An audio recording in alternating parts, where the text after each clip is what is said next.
अस्सलामुअलैकुम क्लास 11। आज एक्सरसाइज 6.2 में बहुत इंटरेस्टिंग टॉपिक अरिथमेटिक प्रोग्रेशन को डिस्कस करेंगे। तो सबसे पहले पता होना चाहिए कि प्रोग्रेशन होता क्या है। इसमें हम क्या लेते हैं, एक सीक्वेंस लेते हैं या एक कोई भी पैटर्न ले लेते हैं जो एक ख़ास अंदाज से बढ़े या कम हो, यानी उसमें कुछ ऐड हो रहा हो या कुछ सब्ट्रैक्ट हो रहा हो, लेकिन एक ख़ास अंदाज से वो बढ़ रहा हो। जैसे हमने एक सीक्वेंस लिए 1 3 5 7। अब हमें समझ आ रही है कि दो दो नंबर के गैप से ये पैटर्न बढ़ है, आगे 7 के बाद 9 आएगा, 9 के बाद 11। तो ये इस चीज़ को क्या बोलेंगे, प्रोग्रेशन। अब अरिथमेटिक क्या होता है, यानी उनका कॉमन डिफरेंस सेम हो। कॉमन डिफरेंस क्या होता है, अगली में से पिछली को माइनस करे तो आंसर हमेशा सेम आना चाहिए। जैसे 3 में से 1 को माइनस करे तो 2 आता है, 5 में से 3 को माइनस करे तो 2 आए, यानी उनका कॉमन डिफरेंस सेम हो। तो इस चीज़ को क्या बोलते हैं, अरिथमेटिक प्रोग्रेशन। अब आप लोग को पता है कि कोई भी सीक्वेंस हो उसकी पहली टर्म को हमेशा क्या बोलते हैं, A1 बोलते हैं, और वो किसके बराबर है, 1 के बराबर है। और कॉमन डिफरेंस को किस से शो करते हैं, हमेशा D से शो करते हैं। और कॉमन डिफरेंस आप लोग को मैंने अभी बताया है कि अगली में से पिछली को माइनस करना होता है, यानी 3 में से 1 को माइनस किया तो 2 आया। और अब अरिथमेटिक प्रोग्रेशन का एक जनरल फार्मूला जो पूरी एक्सरसाइज के अंदर यूज़ होना है वो आप लोगों को याद कर लें। वो कौन सा है, AN is equal to A1 plus N minus 1 into D। A1 हमेशा बोलते हैं जो फर्स्ट टर्म होती है, N होती है टोटल नंबर, 10 हैं, 15 हैं, 20 हैं, और D क्या होता है, कॉमन डिफरेंस, यानी अगली में से पिछली को माइनस करना। और AN यानी nth टर्म, किधर तक हम जा रहे हैं, किस पॉइंट तक हम जा रहे हैं, 100 तक जा रहे हैं, तो उस चीज़ को क्या बोलते हैं, AN बोलते हैं। क्वेश्चन 1 को स्टार्ट करते हैं। Find the common difference and write the next two terms of each arithmetic sequence. Question 1 में बोले कि कॉमन डिफरेंस आप लोग निकालें और नेक्स्ट टू टर्म्स निकालें अरिथमेटिक सीक्वेंस की। तो बहुत आसान है। पार्ट 1 को स्टार्ट करते हैं। उसमें क्या है, 9 16 और 23। कॉमन डिफरेंस को किससे शो करते हैं, D से। और अगली में से अगर पिछली टर्म को क्या करें, माइनस कर दे, तो वो हमारे पास क्या आ जाता है, कॉमन डिफरेंस। 16 में से 9 को माइनस किया तो क्या आ गया, 7, और ये हमारा क्या हो गया, कॉमन डिफरेंस। अब उन्होंने बोला है नेक्स्ट टू टर्म्स, वो भी बहुत आसान है। ये क्या है, पहली टर्म है, ये दूसरी और तीसरी, आगे चौथी और पांचवी फाइंड करनी है। तो इसका आसान सा हल क्या है, जो लास्ट वाली टर्म होगी ना 23 जैसे है, उसमें क्या ऐड कर दें, कॉमन डिफरेंस, तो हमारी क्या आ जाएगी, चौथी टर्म आ जाएगी। अब 23 में कॉमन डिफरेंस को क्या किया, ऐड किया, तो हमारी अगली टर्म आ गई। अब ये चौथी टर्म में फिर क्या करेंगे, कॉमन डिफरेंस को ऐड करेंगे, तो हमारे पास क्या आ जाएगी, पांचवी टर्म आ जाएगी। पार्ट 2 को स्टार्ट करते हैं। पहला है 5, 5 प्लस स्क्वायर रूट के अंदर 2 है, 5 प्लस 2 इंटू स्क्वायर रूट 2 के अंदर 2 है। अब कॉमन डिफरेंस आप लोग को निकालना आता है, बहुत ही आसान है। अगली में से पिछली को हमने माइनस करना होता है और कॉमन डिफरेंस आ जाता है, तो ये वाली चीज़ इधर आ जाएगी अगली टर्म, और माइनस पिछली टर्म। ऑपोजिट साइन है, इसके साथ प्लस है, इसके साथ माइनस, तो ये क्या हो जाएगा, कैंसिल आउट हो जाएगा, ये क्या है, स्क्वायर रूट 2 आ जाएगा। और नेक्स्ट टू टर्म्स फाइंड करना तो बहुत ही आसान है, आप लोग को करना आता है। जो लास्ट वाली टर्म होगी ना, ये जो लास्ट वाली टर्म, उसके अंदर क्या करना होता है, कॉमन डिफरेंस को ऐड कर देना होता है। अब लास्ट टर्म कौन सी है, ये वाली है ना, वो इधर आ गई, प्लस आगे आगे कॉमन डिफरेंस। अब 5 ऐसे ही आ जाएगा, इसके साथ क्या है, 2 है, और इसके साथ क्या है, 1 है, तो ओवरऑल क्या बना, 3 बना, और स्क्वायर रूट 2। अब लास्ट टर्म हमारी अब ये वाली होगी। अब इसके अंदर कॉमन डिफरेंस को ऐड करेंगे, 5 प्लस 3 इंटू स्क्वायर रूट इधर आ जाएगा, प्लस कॉमन डिफरेंस इधर आ जाएगा, और ये 5 प्लस ये 3 और 1 क्या हुए, 4, और ये हमारा क्या आ गया, नेक्स्ट टू। क्वेश्चन नंबर 2 को स्टार्ट करते हैं। Right the first 3 terms of each arithmetic sequence with given information. अब वो बोल रहे हैं कि क्या करें, 3 टर्म्स फाइंड करें और जो इन्होंने इन्फॉर्मेशन दी हुई है। अब आप लोग ये बात याद रखिएगा, अगर A1 और D हो ना, तो कोई भी टर्म फाइंड करनी हो, 10वीं 20वीं कोई भी, तो वो निकालना बहुत आसान हो जाता है। अब A1 और D उन्होंने खुद ही दिया हुआ है, तो अब हम आगे उन्होंने कहा है 3 टर्म्स फाइंड करें, और फर्स्ट टर्म को हमेशा क्या बोलते हैं, A1, ये उन्होंने खुद ही दे दिया है। अब हम A2 से स्टार्ट करेंगे। अब A2 का क्या फार्मूला है, A1 प्लस D, यानी अगर इधर 2 होगा तो D के साथ क्या होगा, 1 इस जगह पर, ठीक है ना। तो इसका फार्मूला क्या हुआ, A2 का A1 प्लस D। अब A1 की जगह जो उन्होंने खुद ही दिया है वो पुट कर देंगे, प्लस D भी उन्होंने दिया हुआ है वो पुट कर देंगे, तो A2 हमारे पास निकल आया। अब A3 का फार्मूला लगा लेते, क्या आएगा, A1 सब जगह पर सेम होगा, प्लस इधर क्या आ जाएगा 2 आ जाएगा। अगर इधर 3 हो तो इधर क्या आ जाता है 2 आता है, एक कम आता है। जैसे इधर 2 था तो इधर 1 था साथ, इधर 3 है तो इधर क्या आ जाएगा 2 और ये डी। A1 की जगह A1 की वैल्यू पुट की +2 और डी की जगह ये उसकी वैल्यू पुट कर दी। 13 बार क्या होता है 26 होता है और ओवरऑल A3 हमारा क्या आ गया 28। तो फर्स्ट 3 टर्म्स थोड़ा अच्छे एक्सप्रेशन के लिए हम लिख देंगे। A1 उन्होंने खुद ही दिया हुआ था, वो क्या था 2 था और ये हमने 2 निकाले 15 और 28।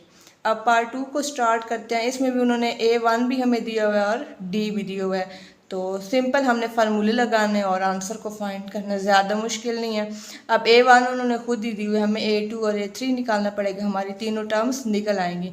A2 किसके बराबर होता है A1 प्लस D के। अब A1 क्या है 12 है और D की जगह D की वैल्यू पुट कर देते हैं, क्या है -13 आ गया। अब जब माइनस क्या होता है माइनस होता है, 12 माइनस 13 क्या हुआ -1। माइनस के साथ क्यों आया, क्योंकि बड़ी रकम के साथ क्या है माइनस है। अब A3 का फार्मूला लगा लेते, क्या है A1 प्लस 2D। अब A1 क्या है हमारे पास 12 है, वो आ जाएगा +2 और D की जगह -13। अब अगले स्टेप में जब माइनस क्या होगा माइनस होगा, तो फिर क्या आ जाएगा 12 माइनस 26 आ जाएगा और ओवरऑल क्या आ जाएगा A3 क्या आ जाएगा -14 आ जाएगा। तो अच्छे एक्सप्रेशन के लिए ज़रा हम लिख देते हैं the first 3 terms are 12 -1 and -14। तो इधर हमारा क्वेश्चन 2 कंप्लीट हो जाता है। तो क्वेश्चन नंबर 3 को स्टार्ट करते हैं। Find an +1 and a2n if an किसके बराबर है 4 + 3n। उन्होंने एक्सप्रेशन हमें खुद ही दे दिया है। an को क्या बोलते हैं nth टर्म बोलते हैं। एक्सप्रेशन उन्होंने खुद ही दे दिया है। सिंपल उन्होंने बोला कि ये चीज़ फाइंड करें, बहुत ही ज़्यादा आसान है, सिंपल हमने रिप्लेस करना है। तो सबसे पहले जो उन्होंने एक्सप्रेशन दिया वो हम इधर लिख लेते हैं। an किसके बराबर है 4 + 3n के। अब हमें क्या चाहिए n+1। इधर तो क्या है सिर्फ n है, तो हम रिप्लेस कर देते हैं। n को किस से रिप्लेस करेंगे n+1 से करेंगे। तो इधर आ जाएगा an+1 4 + 3, जिधर जिधर n होगा वहाँ उसको रिप्लेस करेंगे n+1 के साथ। तो इधर n है तो इधर क्या रिप्लेस हो जाएगा n+1। तो क्या आया 4 + 3n, अंदर 3 को मल्टीप्लाई कर देंगे 3n + 3 आ जाएगा। अब 3n स्टार्ट में आ जाएगा, 4 + 3 क्या हो जाएगा 7 होगा। तो सिंपल हमारा हमने एक तो फाइंड कर लिया an+1। अब क्या रहता है a2n। तो सिंपल इसमें भी रिप्लेस करेंगे, जो एक्सप्रेशन उन्होंने दिया हुआ है खुद ही। इधर an है, हमें क्या चाहिए 2n, तो इसको क्या करते हैं सिंपल उसको रिप्लेस कर देते हैं, रिप्लेस n को 2n के साथ। तो ये हमारा फाइनल वैसे एक्सप्रेशन है जो उन्होंने खुद ही दिया, वो एक दफ़ा लिखा 4 + 3n। अब इधर हम रिप्लेस करेंगे, n की जगह 2n आ जाएगा, 4 + 3 आ जाएगा, n की जगह 2n हमने रिप्लेस कर दिया। अब क्या 4 इधर आ जाएगा +3 2 बार क्या है 6n। तो सिंपल सवाल है, सिंपल जस्ट रिप्लेस करना है और हमारा आंसर निकल आएगा। क्वेश्चन नंबर 4 को स्टार्ट करते हैं। Find the indicated term of each of the following arithmetic sequence. एक उन्होंने अरिथमेटिक सीक्वेंस दिए हुए हैं, वो बोल रहे हैं कि आप लोग टर्म को फाइंड करें। तो मैंने आप लोग को बताया है कि अगर कोई भी अरिथमेटिक सीक्वेंस में हमने टर्म फाइंड करनी हो तो आसान सा मेथड है। अगर A1 और D दिया हुआ तो उसको निकालना बहुत आसान है, सिंपल हमने फार्मूला लगाना होता है। तो A1 उन्होंने क्या दिया हुआ है 3 दिया हुआ है, D क्या दिया है 7 और A 14, यानी n की जगह उन्होंने क्या डाला है 14। जो A के साथ नीचे वाली रकम होती है वो किसकी वैल्यू होती है n की वैल्यू। तो A 14 हमने क्या करना है फाइंड करना है। तो इधर हम क्या करेंगे अरिथमेटिक सीक्वेंस का जनरल फार्मूला लगा लेंगे। क्या है जनरल फार्मूला आप लोगों ने याद रखने, पूरी एक्सरसाइज के अंदर यूज़ होगा। an किसके इक्वल होता है स्टूडेंट्स a1 + n - 1 d के। ये क्या है जनरल फार्मूला है। अब हमने क्या फाइंड करना है a14 फाइंड करना है, तो उसका क्या मतलब है n की जगह क्या आ जाएगा 14 आ जाएगा। और a1 उन्होंने खुद ही दिया हुआ है, a1 की जगह 3 आ जाएगा प्लस, और n की वैल्यू क्या है 14 है ना, आप लोग को पता है 14 - 1 और d की जगह क्या आ जाएगा 7 आ जाएगा। a14 इधर ही रहा, ये क्या है 3 प्लस आगे 14 में से 1 को निकाला तो क्या आता है 13 और 7 है। इनको आपस में मल्टीप्लाई किया तो 91 और इनको आपस में ऐड किया तो क्या आ जाएगा 94। तो हमारा आंसर क्या आ गया a14 आ गया। पार्ट 2 को स्टार्ट करते हैं। इसमें उन्होंने हमें क्या बोला है सीक्वेंस दिया हुआ है 8 3 -2 एंड सो ऑन, कहाँ तक जा रहा है a12। इसका मतलब है हमने क्या फाइंड करना है a12। तो अगर सीक्वेंस भी दिया हुआ तो चीज़ें निकालना बहुत ही आसान है, आप लोग को पता है। पहली टर्म को क्या बोलते हैं स्टूडेंट्स a1 को क्या है 8 बोलते हैं, जो पहली टर्म को A1 बोलते हैं। अब D भी आप लोग को निकालना आता है, अगली में से क्या करना होता है, पिछली को माइनस करना होता है। तो 3 में से 8 को निकालें तो हमारा D आ गया, कॉमन डिफरेंस -5। और N का भी आप लोग को पता है, जो A के साथ नीचे टर्म होती है उसको वैसे किससे शो करते हैं, AN से शो करते हैं। तो फिर N की जगह कोई भी रकम होगी तो क्या होगी, N की वैल्यू होगी, ठीक है। तो हम जनरल फार्मूला लगाएंगे अपनी टर्म को फाइंड करने के लिए। तो आप लोग ये फार्मूला याद कर लें, हर जगह यूज़ होगा। कौन सा, AN = A1 + n-1 × D।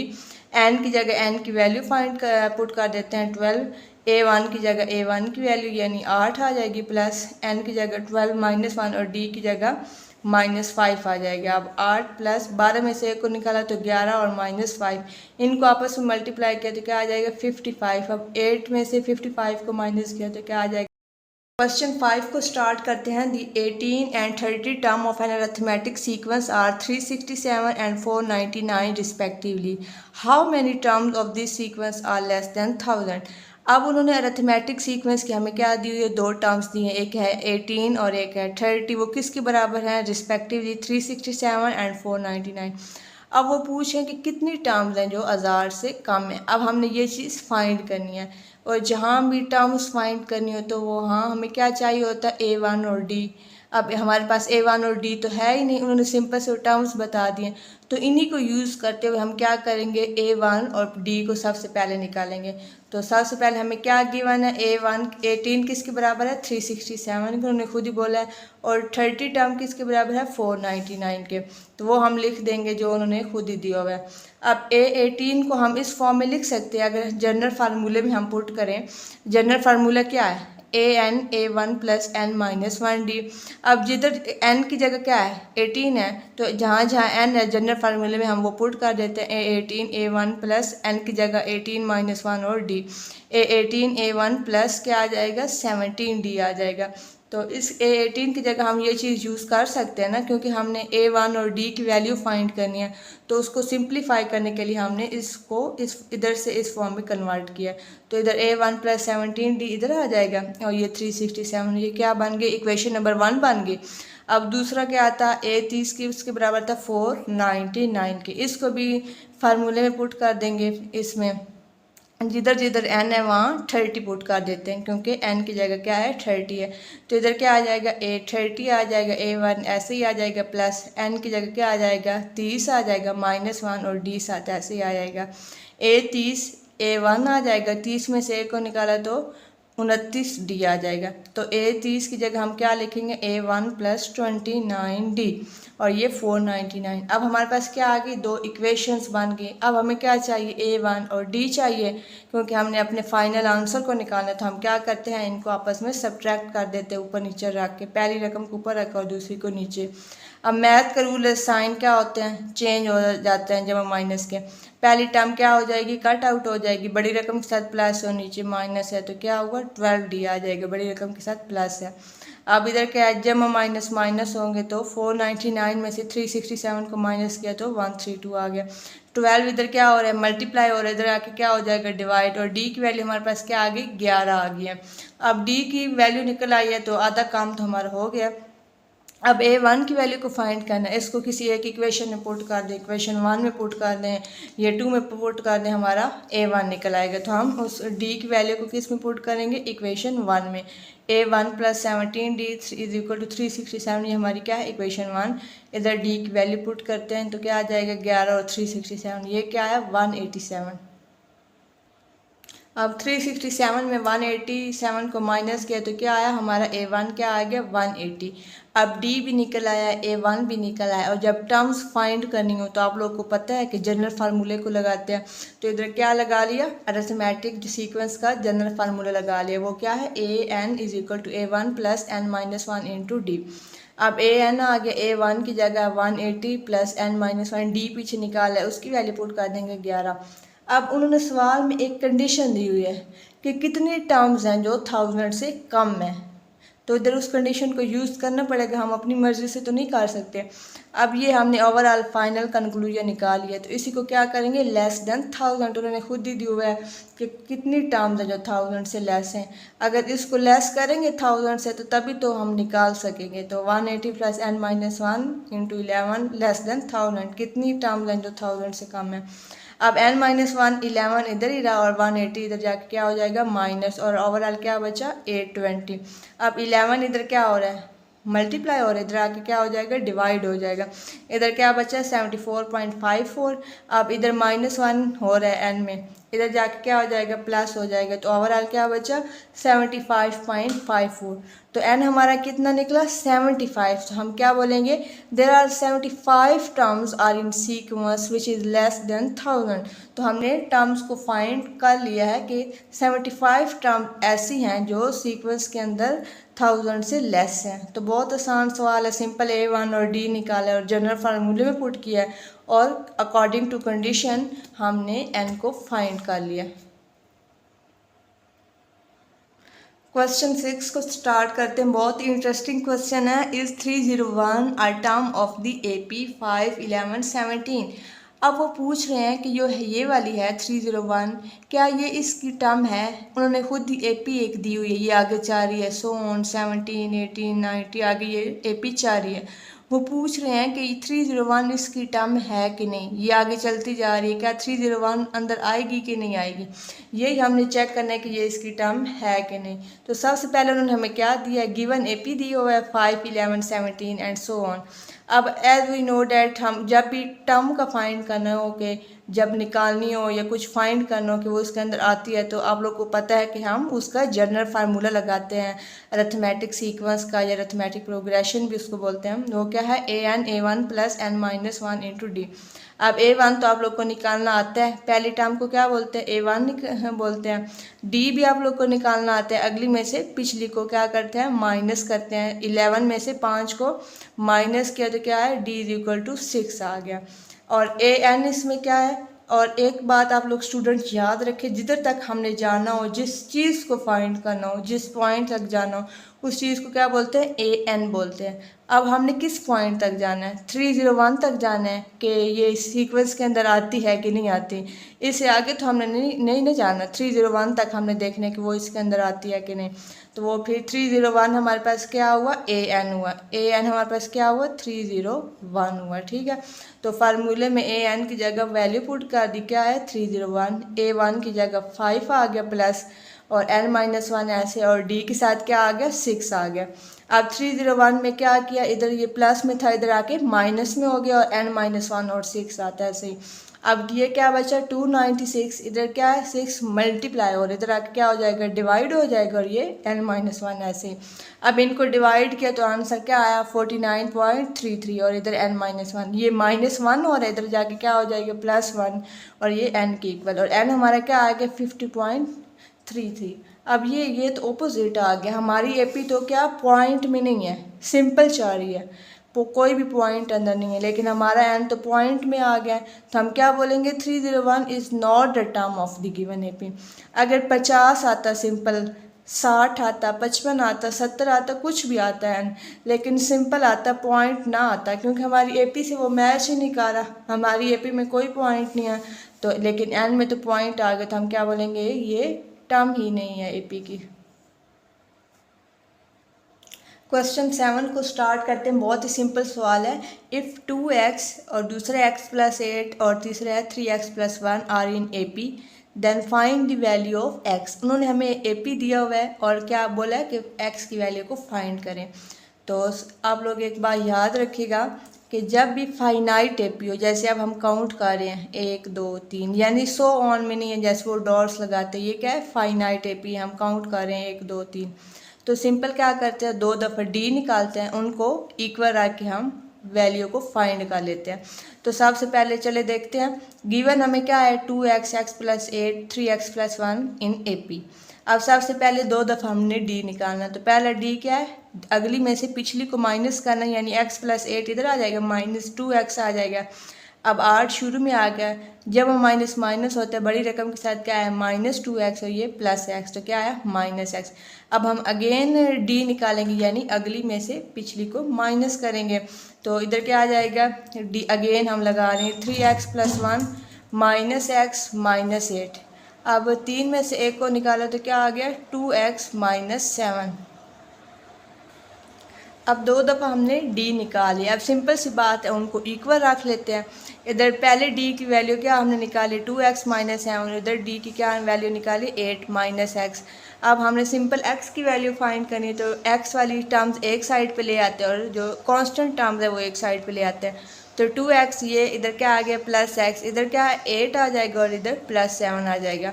तो 2x + x क्या हुआ 3x और ये क्या हुआ 15 हो गया। इधर क्या है 3 मल्टीप्लाई हो रहा है, इधर आ जाके क्या हो जाएगा डिवाइड हो जाए, तो x हमारा क्या निकल आया 5 निकल आया। सिंपल हमने 2 दफ़ा कॉमन डिफरेंस निकाला यानी d, उनको कंपेयर करके लिखा है और हमारी x की वैल्यू फाइंड हो गई है। क्वेश्चन नंबर 8 को स्टार्ट करते हैं। बहुत इंटरेस्टिंग क्वेश्चन है। Which term of the AP 3, 8, 13 and so on is 123। वो पूछ रहे हैं कि हम लोग एक AP दी हुई है आप लोगों को, ये वाली जो कि सो ऑन में जा रही है। वो कह रहे हैं कि 123 कौन से नंबर पर आएगी। जैसे ये पहले नंबर पर है, ये दूसरे नंबर पर है और ये तीसरे नंबर पर टर्म है, तो 123 कौन से नंबर पर आएगी। यानी हमने n फाइंड करना है। ये 25 नंबर पर आएगी, 30 नंबर पर आएगी, 35 पे, तो यही हमने फाइंड करना है। और जब भी टर्म फाइंड करनी हो तो हम क्या करते हैं जनरल फार्मूला लगाते हैं। तो सबसे पहले तो हम लिख लेते हैं कि हमें गिवन क्या है। ये हमें AP गिवन है, हमने लिख लिया। पहली टर्म कौन सी है A1, वो आ गई 3। अब D आप लोग को निकालना आता है, अगली में से क्या करना होता है पिछली को माइनस करना होता है। तो 8 - 3 क्या हुआ 5 हो गया। और n हमने फाइंड करना है कि कौन से नंबर पर ये आ रही है, और AN क्या आ गया 123। AN हमेशा वो लेना होता है जहाँ तक हमने जाना हो, क्योंकि हमने 123 पर जाना है, यही हमारी क्या हुई nth टर्म। इधर तक है तो हमने पता करना है कि ये कौन से नंबर पर आ रही है। तो nth टर्म हमारी क्या होगी AN 123, और n हमने क्या करना है फाइंड करना है कि वो कौन सा नंबर है कि जिस जगह पर 123 आ रहा है। तो हम जनरल फार्मूला लगा लेते हैं। AN किसके इक्वल होता है A1 प्लस ब्रैकेट में n - 1 और D। AN की जगह AN की वैल्यू पुट कर दी, A1 की जगह A1 की वैल्यू पुट कर दी, 3 + n - 1 एज इट इज़ आ जाएगा, और D की जगह उसकी वैल्यू पुट कर दी। अब 3 प्लस में इधर जाके क्या हो जाएगा माइनस, इधर n - 1 × 5, इधर क्या आ गया 120, n - 1 5 मल्टीप्लाई हो रहा है, इधर आके क्या हो जाएगा डिवाइड, और n - 1 और 120 को 5 पे डिवाइड करें, जो इधर मल्टीप्लाई हो रहा है इधर डिवाइड हुआ है, तो क्या आएगा 24 आ जाएगा, और n - 1 साथ आ जाएगा। इधर क्या है -1 मल्टीप्लाई हो रहा है, इधर आके क्या हो जाएगा प्लस, और ये क्या बना n 25। तो n हमारा क्या निकला 25। इसका मतलब क्या है कि जो 123 टर्म है वो कौन से नंबर पर आ रही है 25 नंबर पर आ रही है। कि ये जो AP चलता जा रहा है तो 25 नंबर पर कौन सी आएगी 123 आएगा। क्वेश्चन नंबर 9 को स्टार्ट करते हैं। बहुत इंटरेस्टिंग क्वेश्चन है। Which term of the AP 30, 29.5, 29 and so on is the first negative term. उन्होंने हमें एक AP दिया है जो कि कम हो रहा है। देखिए पहले 30 था, फिर 29.5, फिर 29 और कम होता जा रहा है। वो हमसे पूछ रहे हैं कि जो फर्स्ट नेगेटिव टर्म वो कौन से नंबर पर आएगी।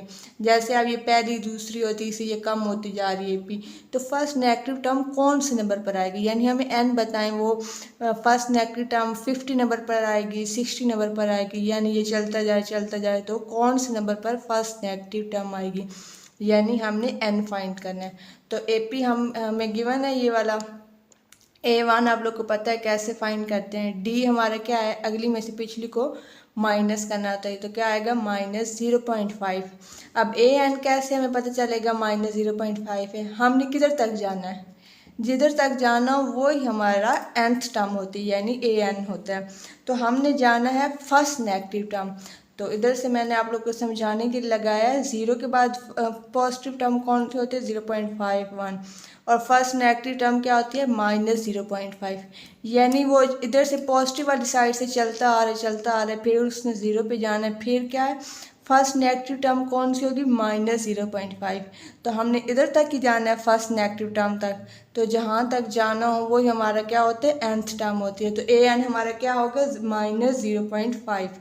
तो हम जनरल फार्मूला लगा लेते हैं। n हमने फाइंड करने के जो फर्स्ट नेगेटिव टर्म है वो कौन से नंबर पर आ रही है, क्योंकि हमें तो नहीं पता, इसके अंदर काफ़ी ढेर सारी टर्म्स हैं। हम चलते जाएं, आगे आएगी 28, 28.5 और ये सारा वो आगे चलती जा रही है। तो हमने फाइंड करना है कि वो कौन सा नंबर है। तो जनरल फार्मूला लगा लेते हैं। ए एन किसकी इक्वल है, A1 + n-1d। ए एन की जगह an की वैल्यू पुट कर दी और A1 की जगह A1 की वैल्यू पुट कर दी, प्लस n-1 और d की जगह -0.5 जो हमने फाइंड किया। अब इधर पॉजिटिव का 30 इधर आके क्या हो जाएगा, माइनस में हो जाएगा, और n-1 और -0.5 ये ऐसे ही रहेंगे। अब ये आपस में माइनस माइनस क्या होता है, प्लस होता है, तो क्या हो जाएगा -30.5, और ये चीज़ मल्टीप्लाई हो रही है, इधर आके क्या हो जाएगी, डिवाइड हो जाएगी, और n-1 7 ऐसे ही आ जाएगा। माइनस माइनस से कट हो जाएगा और ये क्या आ जाएगा, डिवाइड करने के बाद 61 और n-1। इधर क्या हो रहा है, -1 हो रहा है, इधर जाके क्या हो रहा है, प्लस हो रहा है। तो ओवरऑल n हमारे क्या निकला है, 62। तो यही तो हमें फाइंड करना था कि फर्स्ट नेगेटिव टर्म कौन से नंबर पर आएगी, तो वो क्या है, 62 नंबर पे। मतलब कि ये एपी चलता जाए, जब 62 नंबर आएगा तो वहाँ हमारी फर्स्ट नेगेटिव टर्म आएगी। ये तो यही हमने फाइंड करना था क्वेश्चन 9 में। क्वेश्चन 10 को स्टार्ट करते हैं। बहुत इजी क्वेश्चन है, आप लोग मेन स्टेप्स याद किया करें कि इस सवाल के अंदर स्टेप्स आने कौन से हैं, तो फिर आप लोगों के लिए क्वेश्चन को हल करना ज़्यादा आसान हो जाएगा। तो 10 क्वेश्चन को स्टार्ट करते हैं। The 7 and 21 terms of an AP are 37 and 107 respectively. Find the AP and its 100 term. उन्होंने हमें दो टर्म्स दे दिए, कौन सी दे दी हैं, 7 and 21, जो कि क्या है 37 and 107 है। अब हमने क्या फाइंड करना, एक तो AP फाइंड करना और दूसरी 100 टर्म। और टर्म फाइंड करना तो मुश्किल होता ही नहीं है, A1 और D पता हो तो इजीली हम फार्मूले पुट करके फाइंड कर सकते हो। AP हमने यानी सीक्वेंस फाइंड करना है। तो सबसे पहले जो चीज़ें उन्होंने गिवन दी हुई वो हम लिख लेते हैं। हमें क्या गिवन है, A7 किसके बराबर है, 37 के। तो इधर हम लिख लेंगे, इसको इस फॉर्म में लिख सकते हैं, जनरल फार्मूले में पुट कर लेते हैं, जिधर जिधर n है वहाँ 7 पुट कर लेते हैं। an A1 + n-1 और d। n की जगह 7, n की जगह 7 आ जाएगा, तो क्या बचा, A1 + 6d। तो इधर क्या आ जाएगा, A1 + 6d, और ये किसके इक्वल होता है, 37। अब 21 टर्म कौन सी है हमारे पास, 107, तो हमने वो लिख लिया। अब 21 जिधर जिधर जनरल फार्मूले में n है वहाँ 21 को पुट करते हैं। n की जगह 21 आ जाएगा, A1 आ जाएगा, प्लस n की जगह 21 -1 और d। तो क्या आया, A20 A1 प्लस क्या हुआ 20 d आ गया। तो ये क्या आ गया 107। और हमें इस चीज़ को इसमें कन्वर्ट करना पड़ता है जनरल फार्मूले में लगा के, क्योंकि तभी तो हम A1 और D को फाइंड कर सकते हैं और अपने क्वेश्चन को मज़ीद कंटिन्यू कर सकते हैं। अगर सिंपल यही लिख देंगे तो हम कुछ भी फाइंड नहीं कर सकते, तो इसको इस फॉर्म में हम इसलिए कन्वर्ट करते हैं। अब ये कन्वर्ट हो गया सिंपल, अब इसको क्या करते हैं, सब्ट्रैक्ट करते हैं हम। तो मैथ का रूल है कि साइन चेंज होते हैं, तो ये क्या हो जाएगा, कैंसिल आउट हो जाएगा, और जमा माइनस, तो क्या हुआ -14d हो गया, और 37 और ये है -107, तो क्या हुआ -70 हो गया। तो इधर -14 क्या हुआ, मल्टीप्लाई हो रहा है, इधर आके क्या हो जाएगा, डिवाइड हो जाएगा। तो d किसके इक्वल आ गया, 5 के इक्वल आ गया। अब d की वैल्यू हमारे पास निकल आई है। अब A1 तो फाइंड करना बहुत इजी हो गया, किसी भी इक्वेशन 1 में या 2 में पुट करके हम निकाल सकते हैं। तो हम क्या करते हैं, इक्वेशन 1 में पुट करते हैं, A1 + 6d हमने लिख लिया इक्वेशन 1। d की जगह d की वैल्यू पुट की 5 और 3 7, आपस में मल्टीप्लाई किया 3 7 हो गया। इधर 3 7 अपनी जगह पर रहा, इधर ये क्या 6 को 5 से मल्टीप्लाई किया 30 हुआ, वो इधर आके क्या हो जाएगा, माइनस हो जाएगा, और A1 हमारा क्या निकला है, 7 निकला है। अब हमें दो चीज़ें फाइंड करनी थी, एक 100 टर्म और एक AP फाइंड करना था। तो सबसे पहले क्या करते हैं, 100 टर्म को फाइंड कर लेते हैं। an का फार्मूला लगाते हैं, सिंपल A1 + n-1d। n की जगह 100 टर्म है ना, तो n की जगह आ जाएगा 100 आ जाएगा। A1 हमने अभी निकाला है 7, प्लस n की जगह n की वैल्यू आ जाएगी 100 -1, और d की जगह जो हमने d ऊपर निकाला है 5 वो आ जाएगा। अब 100 में से 1 को निकाले तो 99 और ये 5, इनको आपस में मल्टीप्लाई किया प्लस 7 किया तो 100 हमारा क्या निकला 502। अब एक पार्ट तो हमारा हो गया, 100 टर्म हमने क्या कर ली फाइंड कर ली। अब हमने एपी फाइंड करना है तो वो भी बहुत सिंपल है। एपी में हमने क्या करना होता है सीरीज बनानी होती है, यानी हमें A1 जैसे वो चार होता है एपी के अंदर A1 A2 A3, तो A1 हमने फाइंड कर लिया था 7। अब A2 कैसे फाइंड करते हैं A1 प्लस डी, यानी अगर इधर 2 होगा तो इधर क्या आएगा 1 आएगा, यानी A2 A1 plus D. A1 हमने अभी फाइंड किया वो क्या है 7 और डी की जगह डी की वैल्यू पुट कर दी तो A2 हमारा क्या निकला है 12 निकला है। अब A3 फाइंड करना है तो क्या आएगा A1 प्लस 2D, A1 की जगह A1 की वैल्यू पुट कर दी 7 प्लस 2 और D की जगह D की वैल्यू पुट कर दी 5, तो क्या हुआ ना 5 मल्टीप्लाई 2 क्या हुआ 10 और A3 हमारा क्या हुआ 17। अब AP को कैसे लिखते हैं सीरीज की फॉर्म में इस तरह लिखते हैं ना, तो पहली टर्म हमारी क्या निकली A1 इधर आ जाएगी 7, A2 क्या निकला 12 और A3 क्या निकला 17 एंड सो ऑन, यानी ये 5 नंबर के गैप से हमारा AP जा रहा है। तो हमने दोनों पार्ट कंप्लीट कर दिए, पहले 100 टर्म निकालिए फिर AP निकालिए। सिंपल AP में हम A1 A2 और A3 की टर्म को निकालना होता है और उनको सीरीज की फॉर्म में लिखना होता है। क्वेश्चन 11 को स्टार्ट करते हैं, बहुत आसान क्वेश्चन है। If 1/a minus C 1/b minus C 1/b minus A are in A P, फिर क्या करना है शो करें a माइनस बी बटे में a माइनस सी और किसके इक्वल है a minus c over b minus a. आप लोग को पता है, आप लोग ये जो ट्रिक है वो याद कर लें, जब भी फाइनाइट एपी हो जैसे 1 2 3 तो सिंपल क्या करते हैं 2 दफ़ा डी निकालते हैं और उनको कंपेयर कर लेते हैं। तो अब क्या है फाइनाइट सीक्वेंस है तो सिंपल हम डी के ज़रिए इसको हल करेंगे। तो कॉमन डिफरेंस क्या होता है अगली में से क्या करना होता है पिछली को माइनस करना होता है, 1/1 बी माइनस सी आ जाएगा और इधर क्या आ जाएगा 1/a माइनस सी आ जाएगा। इनका क्या करेंगे एलसीएम लेंगे, ऑब्वियस सी बात है। और ये क्या होता है एलसीएम में क्रॉस मल्टीप्लाई होता है, a माइनस सी इधर आ जाएगा माइनस और ये b माइनस सी इधर आ जाएगा। अब माइनस क्या करेंगे अंदर मल्टीप्लाई कर देंगे तो माइनस बी प्लस सी हो जाएगा। अब c क्या है ऑपोजिट साइन है, क्या हो जाएंगे कैंसिल हो जाएंगे, पीछे क्या बचा a माइनस बी और नीचे b माइनस सी और a माइनस सी ऐसे ही रहा। अब अगेन हम d का फार्मूला लगाएंगे, यानी इसमें से इसको माइनस करेंगे, d का अगेन फार्मूला लगा लेते हैं। इधर हमने पुट कर दिया माइनस करके, अब क्या करेंगे एलसीएम लेंगे, दोनों में हमने एलसीएम ही लिया, b minus a b minus c आ जाएगा। और एलसीएम में क्या करना होता है क्रॉस मल्टीप्लाई करना होता है, b माइनस सी इधर आ जाएगा और माइनस दरमियान में और b माइनस से इधर आ जाएगा। अब माइनस है ऑपोजिट साइन को क्या कर देगा चेंज कर देगा, b माइनस सी और ये क्या हो जाएगा माइनस बी और ये क्या हो जाएगा प्लस हो जाएगा, माइनस माइनस क्या होता है प्लस होता है। अब ये क्या है b के क्या है ऑपोजिट साइन है, ये प्लस का भी है ये माइनस का भी है तो ये क्या हो जाएगा कैंसिल आउट हो जाएगा, ये क्या है a माइनस सी आ जाएगा। a पॉजिटिव उसको स्टार्ट में रख लिया और माइनस सी और नीचे ऐसे ही। अब सिंपल हमने शो करवाना है तो क्या करेंगे d को इक्वल रख लेंगे, पहला d हमारा क्या निकला कॉमन डिफरेंस ये, दूसरा कॉमन डिफरेंस हमारा ये निकले। अब ये देखिए इधर भी b माइनस सी है और इधर भी b माइनस सी है, दोनों सेम है और जब सेम चीज़ हो तो वो दूसरी साइड पे जाके क्या हो जाती है कट हो जाती है। तो या आप लोग ये लेकर जाएं या वो लेकर जाएं एक ही बात हो, तो हम इस b माइनस सी को इस साइड पे ले आएंगे। इधर क्या हो रहा है डिवाइड में, इधर आके क्या हो जाएगा मल्टीप्लाई हो जाएगा, ये आपस में क्या हो जाएगा कट हो जाएगा। और इधर पीछे क्या बचा a minus C b minus C वो इधर आ जाएगा और ये a माइनस बी ऊपर और a माइनस सी ये आ जाएगी। यही तो हमने शो करवाना है, सिंपल कॉमन डिफरेंस लेके हमने अपने आंसर को प्रूव कर दिया। क्वेश्चन नंबर 12 को स्टार्ट करते हैं, बहुत इंटरेस्टिंग क्वेश्चन है।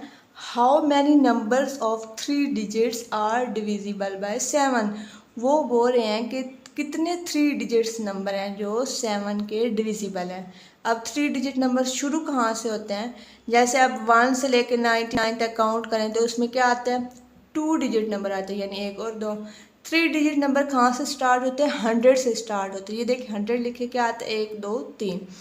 अब ये जाते कहाँ तक हैं 3 डिजिट नंबर 999 तक जाते हैं, क्योंकि आगे 1000 लिखेंगे तो क्या हो जाएगा 1 2 3, ये तो 4 डिजिट नंबर शुरू हो जाएंगे। तो इसके दरमियान हमने रहना है। अब हमने ये बताना है कि इनके दरमियान कितने नंबर्स हैं जो 7 पर डिवाइड होते हैं या डिविजिबल बाय 7 है। तो अगर सबसे पहले तो अगर हम काउंटिंग करके ले के जाएं कि कितने नंबर्स हैं जो 7 पे डिवाइड होते हैं, तो वो बहुत लेंथी काम है।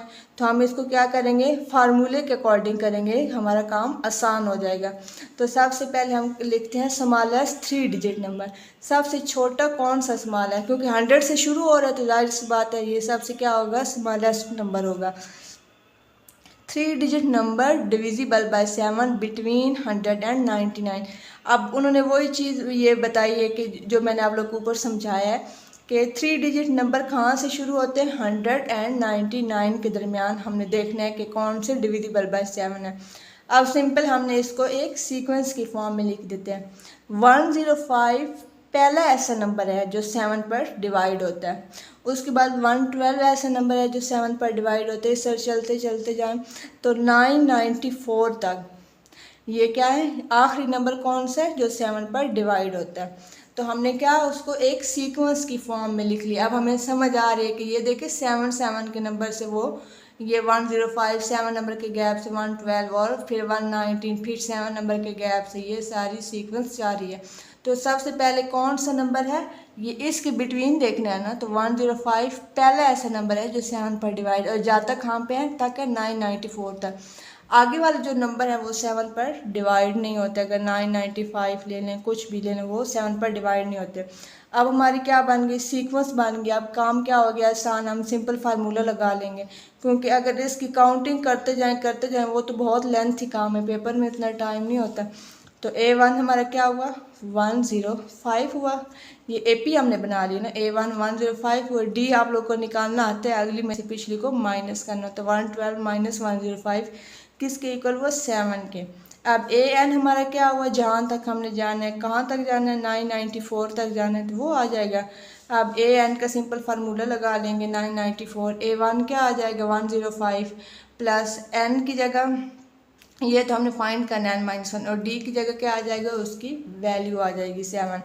अब 105 इधर प्लस में इधर आके क्या हो जाएगा, -n-1 और 7 ये क्या हुआ 889, n-1 ये क्या हुआ 7 हुआ। 7 मल्टीप्लाई और इधर आके क्या हो जाएगा डिवाइड, और डिवाइड करने के बाद क्या हुआ 127 और n-1 इधर क्या है -1 इधर आके क्या हो जाएगा +1।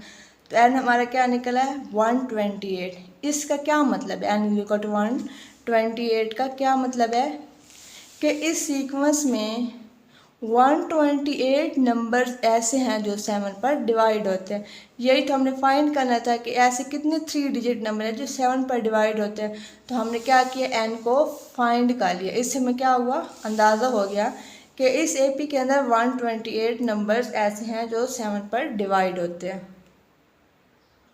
क्वेश्चन नंबर 13 को स्टार्ट करते हैं। बहुत इंटरेस्टिंग क्वेश्चन है। Find A term from the end of the AP 8, 11, 14 and so on 185। अब वो बोल रहे हैं कि ए टर्म को फाइंड करें, वो भी लास्ट पर। अब लास्ट हमारा क्या है 185। वो कह रहे हैं कि इससे पीछे 8 नंबर पर कौन सी टर्म होगी, ये क्योंकि इधर दरमियान में तो सो ऑन है, हमें कोई पता है कि कौन सी टर्म है। वो कह रहे हैं कि लास्ट में यानी रिवर्स में, इधर लास्ट से देखिए कि 8वें नंबर पर कौन सी टर्म आएगी इधर, तो वो हमने फाइंड करना है। सबसे पहले तो हम लिख लेते हैं कि गिवन AP क्या है वो इधर आ गया। तो हमें क्या चाहिए, we need a term from the end so writing in reversible form. उन्होंने ऑब्वियस ही बात है खुद ही बोला है कि लास्ट पर, पहले तो उन्होंने कभी नहीं बोला। तो अब लास्ट से हमने देखना है तो ऑब्वियस ही बात है हमने फार्मूला लगाना है, तो इसको क्या बोलेंगे रिवर्सिबल फॉर्म में इसको लिखेंगे। अब वो कैसे लिखेंगे, 185 क्या आ जाएगा शुरू में सो ऑन, जैसे 14 अंदर है ऐसे ही 14 आएगा डॉट के साथ, इसके साथ फिर 11 ऐसे ही आएगा और 8 इधर स्टार्ट में, इधर भी स्टार्ट में तो इधर भी स्टार्ट में, इस तरह लास्ट पर आ जाएगा। हमने इसको क्या बोला रिवर्सिबल फॉर्म में लिख दिया। अब A1 हमारा क्या है, पहली टर्म होती है तो क्या आएगा 185। अब D हमने ऑब्वियस बात है इधर से निकालना है, तो क्या हुआ 11, अगली में से पिछली को माइनस करना होता है, तो 11 में से 14 को माइनस किया तो क्या हुआ -3। अब हमने कौन सी टर्म फाइंड करनी है, 8 टर्म यानी A8 हमने फाइंड करना है। तो हम फार्मूला लगा लेते हैं, AN कौन सा A1 + n-1 D। अब A8 फाइंड करना तो n की जगह क्या आ जाएगा 8 आ जाएगा। A1 की जगह A1 की वैल्यू पुट कर देते हैं 185 आ जाएगा, और n की जगह 8 को पुट किया तो क्या हुआ, 8 माइनस 1 क्या हुआ, 7 हो गया। तो वो हो गया इधर आ गया, और डी की जगह डी की वैल्यू पुट कर दी -3। डायरेक्ट उन्होंने एन में से माइनस करके लिखा, यानी 8 में से 1 को निकाले तभी 7 आता है ना, तो डायरेक्ट उन्होंने किया। तो इधर क्या 185 + 7 और ये -3। अब इनको आपस में मल्टीप्लाई किया तो 25, 185 में से निकाला 21 को तो 164। सिंपल इसमें एक स्टेप याद करने वाली बात है कि इसको क्या करना है, रिवर्सिबल फॉर्म में लिखना है। अब हमारी ए जो है A8 किसके इक्वल आ गया, 164 के। इसका मतलब क्या है, अगर हम लास्ट से इधर गिनते जाएं तो 8वीं टर्म कौन सी है, 164। अब हमें नहीं पता, हमने वो फाइंड की है। अगर पीछे जाएं तो 8वें नंबर पे कौन सी टर्म है, 164। और क्योंकि एंड से पूछा था और हाँ, इसलिए हमने क्या किया, उसको रिवर्सिबल फॉर्म में मतलब कि AP को लिखा था। मेन बात ये याद करने वाली है। क्वेश्चन 14 को स्टार्ट करते हैं। बहुत आसान सवाल है। Find the nth term of the progression, is the progression an AP। उन्होंने बोला है कि nth टर्म को फाइंड करें प्रोग्रेशन में। अब प्रोग्रेशन में nth टर्म नहीं, ये सो ऑन में जा रहा है। अब हमें नहीं पता कि उसकी nth टर्म कौन सी है, और ये भी बताने कि वो प्रोग्रेशन क्या है, AP है कि नहीं है। तो सबसे पहले जो उन्होंने गिवन दिया है वो हम क्या कर लेते हैं, इधर लिख लेते हैं। अब सबसे पहले ध्यान से देखिएगा स्टूडेंट्स, इधर सब जगह पे क्या है, 7 है। अंडर में क्या है, 7 है। ऊपर पावर भी सबकी सेम है। तो क्या चेंज हो रहा है, ये जो ऊपर वाली टर्म है ये चेंज हो रही है। अगर nth टर्म को फाइंड करने के लिए सारे को लेके चले ना, पावर b बटा b, तो काफ़ी क्या हो जाएगा, लेंथी सवाल हो जाएगा। तो अपनी आसानी के लिए क्या कर लेते हैं, ऊपर वाले को कंसीडर कर लेते हैं, फिर इसको बाद में nth टर्म बनाएंगे सेम इसी तरह। तो ऊपर वाली टर्म्स को क्या किया, कंसीडर, क्योंकि बाकी तो सेम है, वो बाद में भी सेम रहेगा, nth टर्म में भी ये सेम रहेगा, क्योंकि ये चल रहा है ना, आगे भी चलता जाएगा, और nth टर्म में भी ये चीज़ सेम रहेगी, सिर्फ ये चेंज हो रही है। तो इसको क्या किया, कंसीडर कर लिया हमने। 3, 10, 17 को AP की फॉर्म में कंसीडर कर लिया। सोन पहली टर्म क्या है, A1 = 3। D आप लोग को निकालना आता है अगली में से पिछली को, तो क्या है, 7 आ गया। और AN हम लिखते हैं formula A1 + n - 1 × D। A1 की जगह A1 की वैल्यू यानी 3 आ गई, प्लस n - 1, और D की जगह क्या आ गया, 7। 3 और ये आगे अंदर मल्टीप्लाई किया तो क्या हुआ, 7n - 7 आ जाएगा। 7n स्टार्ट में, और ये क्या हुआ, -4। अब AN हमारा, अब AN हमने फाइनल लिखना है, ये हमारा निकल आया है। अब फाइनल कैसे लिखना है, आप लोग को बताया था कि अगर यहाँ तक ये वाली चीज़ ऊपर सेम है तो nth टर्म में भी ये चीज़ सेम होगी। तो हमने nth टर्म अब निकाल लिया, इसका मतलब है इसमें भी वो चीज़ सेम होगी। तो अब लिख लेते हैं, इधर 7 था नीचे, तो इधर भी क्या आ जाएगा, 7। ऊपर पावर क्या थी, 10 थी, तो इधर भी 10 लिख लें। तो nth टर्म हमारी क्या आ गई, 7n - 4 बटे में 7, और उसकी पावर क्या आ जाएगी, 10 आ जाएगी। अब उन्होंने साथ बताया है कि ये जो प्रोग्रेशन है पावर में, ये बताया कि ये AP है कि भी नहीं। और AP का चेक करने के लिए आप लोग को शुरू में भी मैंने डेफिनेशन समझाई थी कि कॉमन डिफरेंस हमेशा सेम होना चाहिए। जैसे मैंने आप लोग को एक एग्जांपल दी थी, 2, 4, 6, 8 इस तरह का। ये 4 में से 2 को निकाला तो 2 आया, 6 में से 4 को निकाला फिर भी 2, मतलब कॉमन डिफरेंस सेम होना चाहिए। तो आप देख लेते क्या इनका कॉमन डिफरेंस सेम है, क्या ये AP है। तो अगले में से पिछले को माइनस करेंगे, इसमें से इसको माइनस करेंगे, तो चेक करते हैं कि ये AP है कि नहीं। चेक कॉमन डिफरेंस, D1 अगली में से पिछली को माइनस किया। अब इनकी पावर्स को क्या कर दिया, सेपरेट कर दी, इधर भी सेपरेट कर दी। इनका लिया हमने LCM, नीचे क्या आ जाएगा, 7 की पावर 10, ऊपर 10 की पावर 10, और यही आ जाएगा। तो D1 हमारा ये निकला है, हमें इसने इक्वेशन की फॉर्म में लिख दिया। अब D2 निकालते हैं, अगली में से पिछली को माइनस करते हैं, इधर आ जाएगा। इनकी पावर्स को क्या करेंगे, अलग कर देंगे, नीचे क्या लेंगे, क्या है, 7, 10 सेम है, LCM में आ जाएगा, ऊपर 17 की पावर 10 - 10 की पावर 10। अब देख लेते क्या कॉमन डिफरेंस सेम है, इधर है 10 की पावर 10, इधर तो 17 की पावर 10 है, इधर 3 की 10, इधर 10 की पावर 10 है। ये तो ऑपोजिट है, सेम नहीं है, हमारा कॉमन डिफरेंस ही सेम नहीं है। तो अब हम क्या कहेंगे, from equation 1 and equation 2 are different, so this progression is not an AP। तो ये प्रोग्रेशन AP नहीं है, क्योंकि हमारा कॉमन डिफरेंस ही सेम नहीं आया, तो ये AP कैसे हो सकता है। रूटीन को स्टार्ट करते हैं। If the arithmetic progression 3, 10, 17 and 63, 65, 67 are so on are such that their nth term are equal then find the value of n। इस दफ़ा उन्होंने क्या दी, दो प्रोग्रेशन दिए, एक ये प्रोग्रेशन और एक ये प्रोग्रेशन, और सो ऑन में जा रही है। वो क्या कह रहे हैं, उनकी nth टर्म क्या है, इक्वल उनको रखें। nth टर्म क्या होता है, an, यानी इसका भी an निकालें और इसका भी an निकालें, उनको क्या करें, इक्वल रखें और n की वैल्यू को फाइंड करें। तो सबसे पहले जो बोले हम सिंपल वही कर देंगे, इसमें याद रखने वाली तो बात नहीं है। पहला AP क्या है, उसका an निकालते हैं, फिर इसका an निकालते हैं इस AP का, तो सिंपल उनको इक्वल रखते हैं। फर्स्ट AP क्या है, 3 10 17, A1 इसका क्या है, 3 है, D आप लोग को पता है, अगली में से पिछली को माइनस करना होता है, 7 आता है। अब इसका an निकालना है, A1 plus n minus 1D, formula लगा लेते हैं। an ऐसे ही आ जाएगा, A1 की जगह 3 प्लस n की माइनस 1 ऐसे ही आएगा, और D की जगह 7 आ जाएगा। अब सेकंड AP का an निकाल लेते हैं, क्योंकि हमने इक्वल रखना है। 63 65 67 आ जाएगा। A1 क्या होता है, पहली टर्म को बोलते हैं 63, और D की अगली में से पिछली को माइनस करना, तो D क्या आ गया, 2 आ गया। अब इधर an का फार्मूला लगा लेते हैं, तो क्या आएगा, A1 की जगह 63 प्लस n माइनस 1, और D की जगह क्या आ जाएगा, 2 आ जाएगा। इसी फार्मूले में मैंने डायरेक्ट पुट कर दिया, ठीक है। अब उन्होंने क्या बोला, इन दोनों AP के क्या है, an क्या है, इक्वल है, तो अब हम इक्वल रख लेते हैं an और an। इधर पहले an हमारा क्या निकला, वो इधर पुट कर देंगे और इधर भी पुट कर देंगे। अब 7 को क्या किया, अंदर मल्टीप्लाई किया, 7n माइनस 7, और इधर भी अंदर मल्टीप्लाई किया। अब इन सारी टर्म्स को क्या किया, एक साइड पे लेके आएंगे, क्योंकि हमने फाइनल आंसर निकालना है। तो इधर क्या था, 63 पॉजिटिव था, माइनस में आ जाएगा 2n, इधर आके माइनस में हो जाएगा, ये -2 था, इधर +2 हो जाएगा। जो चीज़ें कट आउट हो रही है वो कट आउट कर देंगे। 7 में से 2 को निकालेंगे, 2n को, तो क्या आ जाएगा 5n, और इनको आपस में जब माइनस करेंगे तो क्या आ जाएगा 65 आ जाएगा, इज इक्वल टू 0।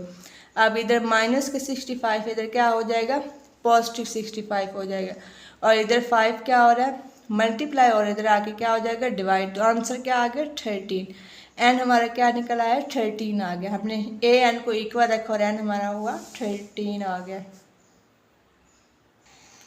क्वेश्चन 16 को स्टार्ट करते हैं। इससे मिलता जुलता सवाल हमने पहले भी किया है।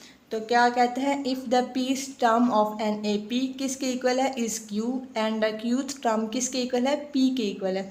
हमने क्या प्रूफ करना है, nth टर्म को प्रूफ करना है। तो सबसे पहले क्या लिख लेते हैं, जनरल फॉर्म लिख लेते हैं फार्मूले की।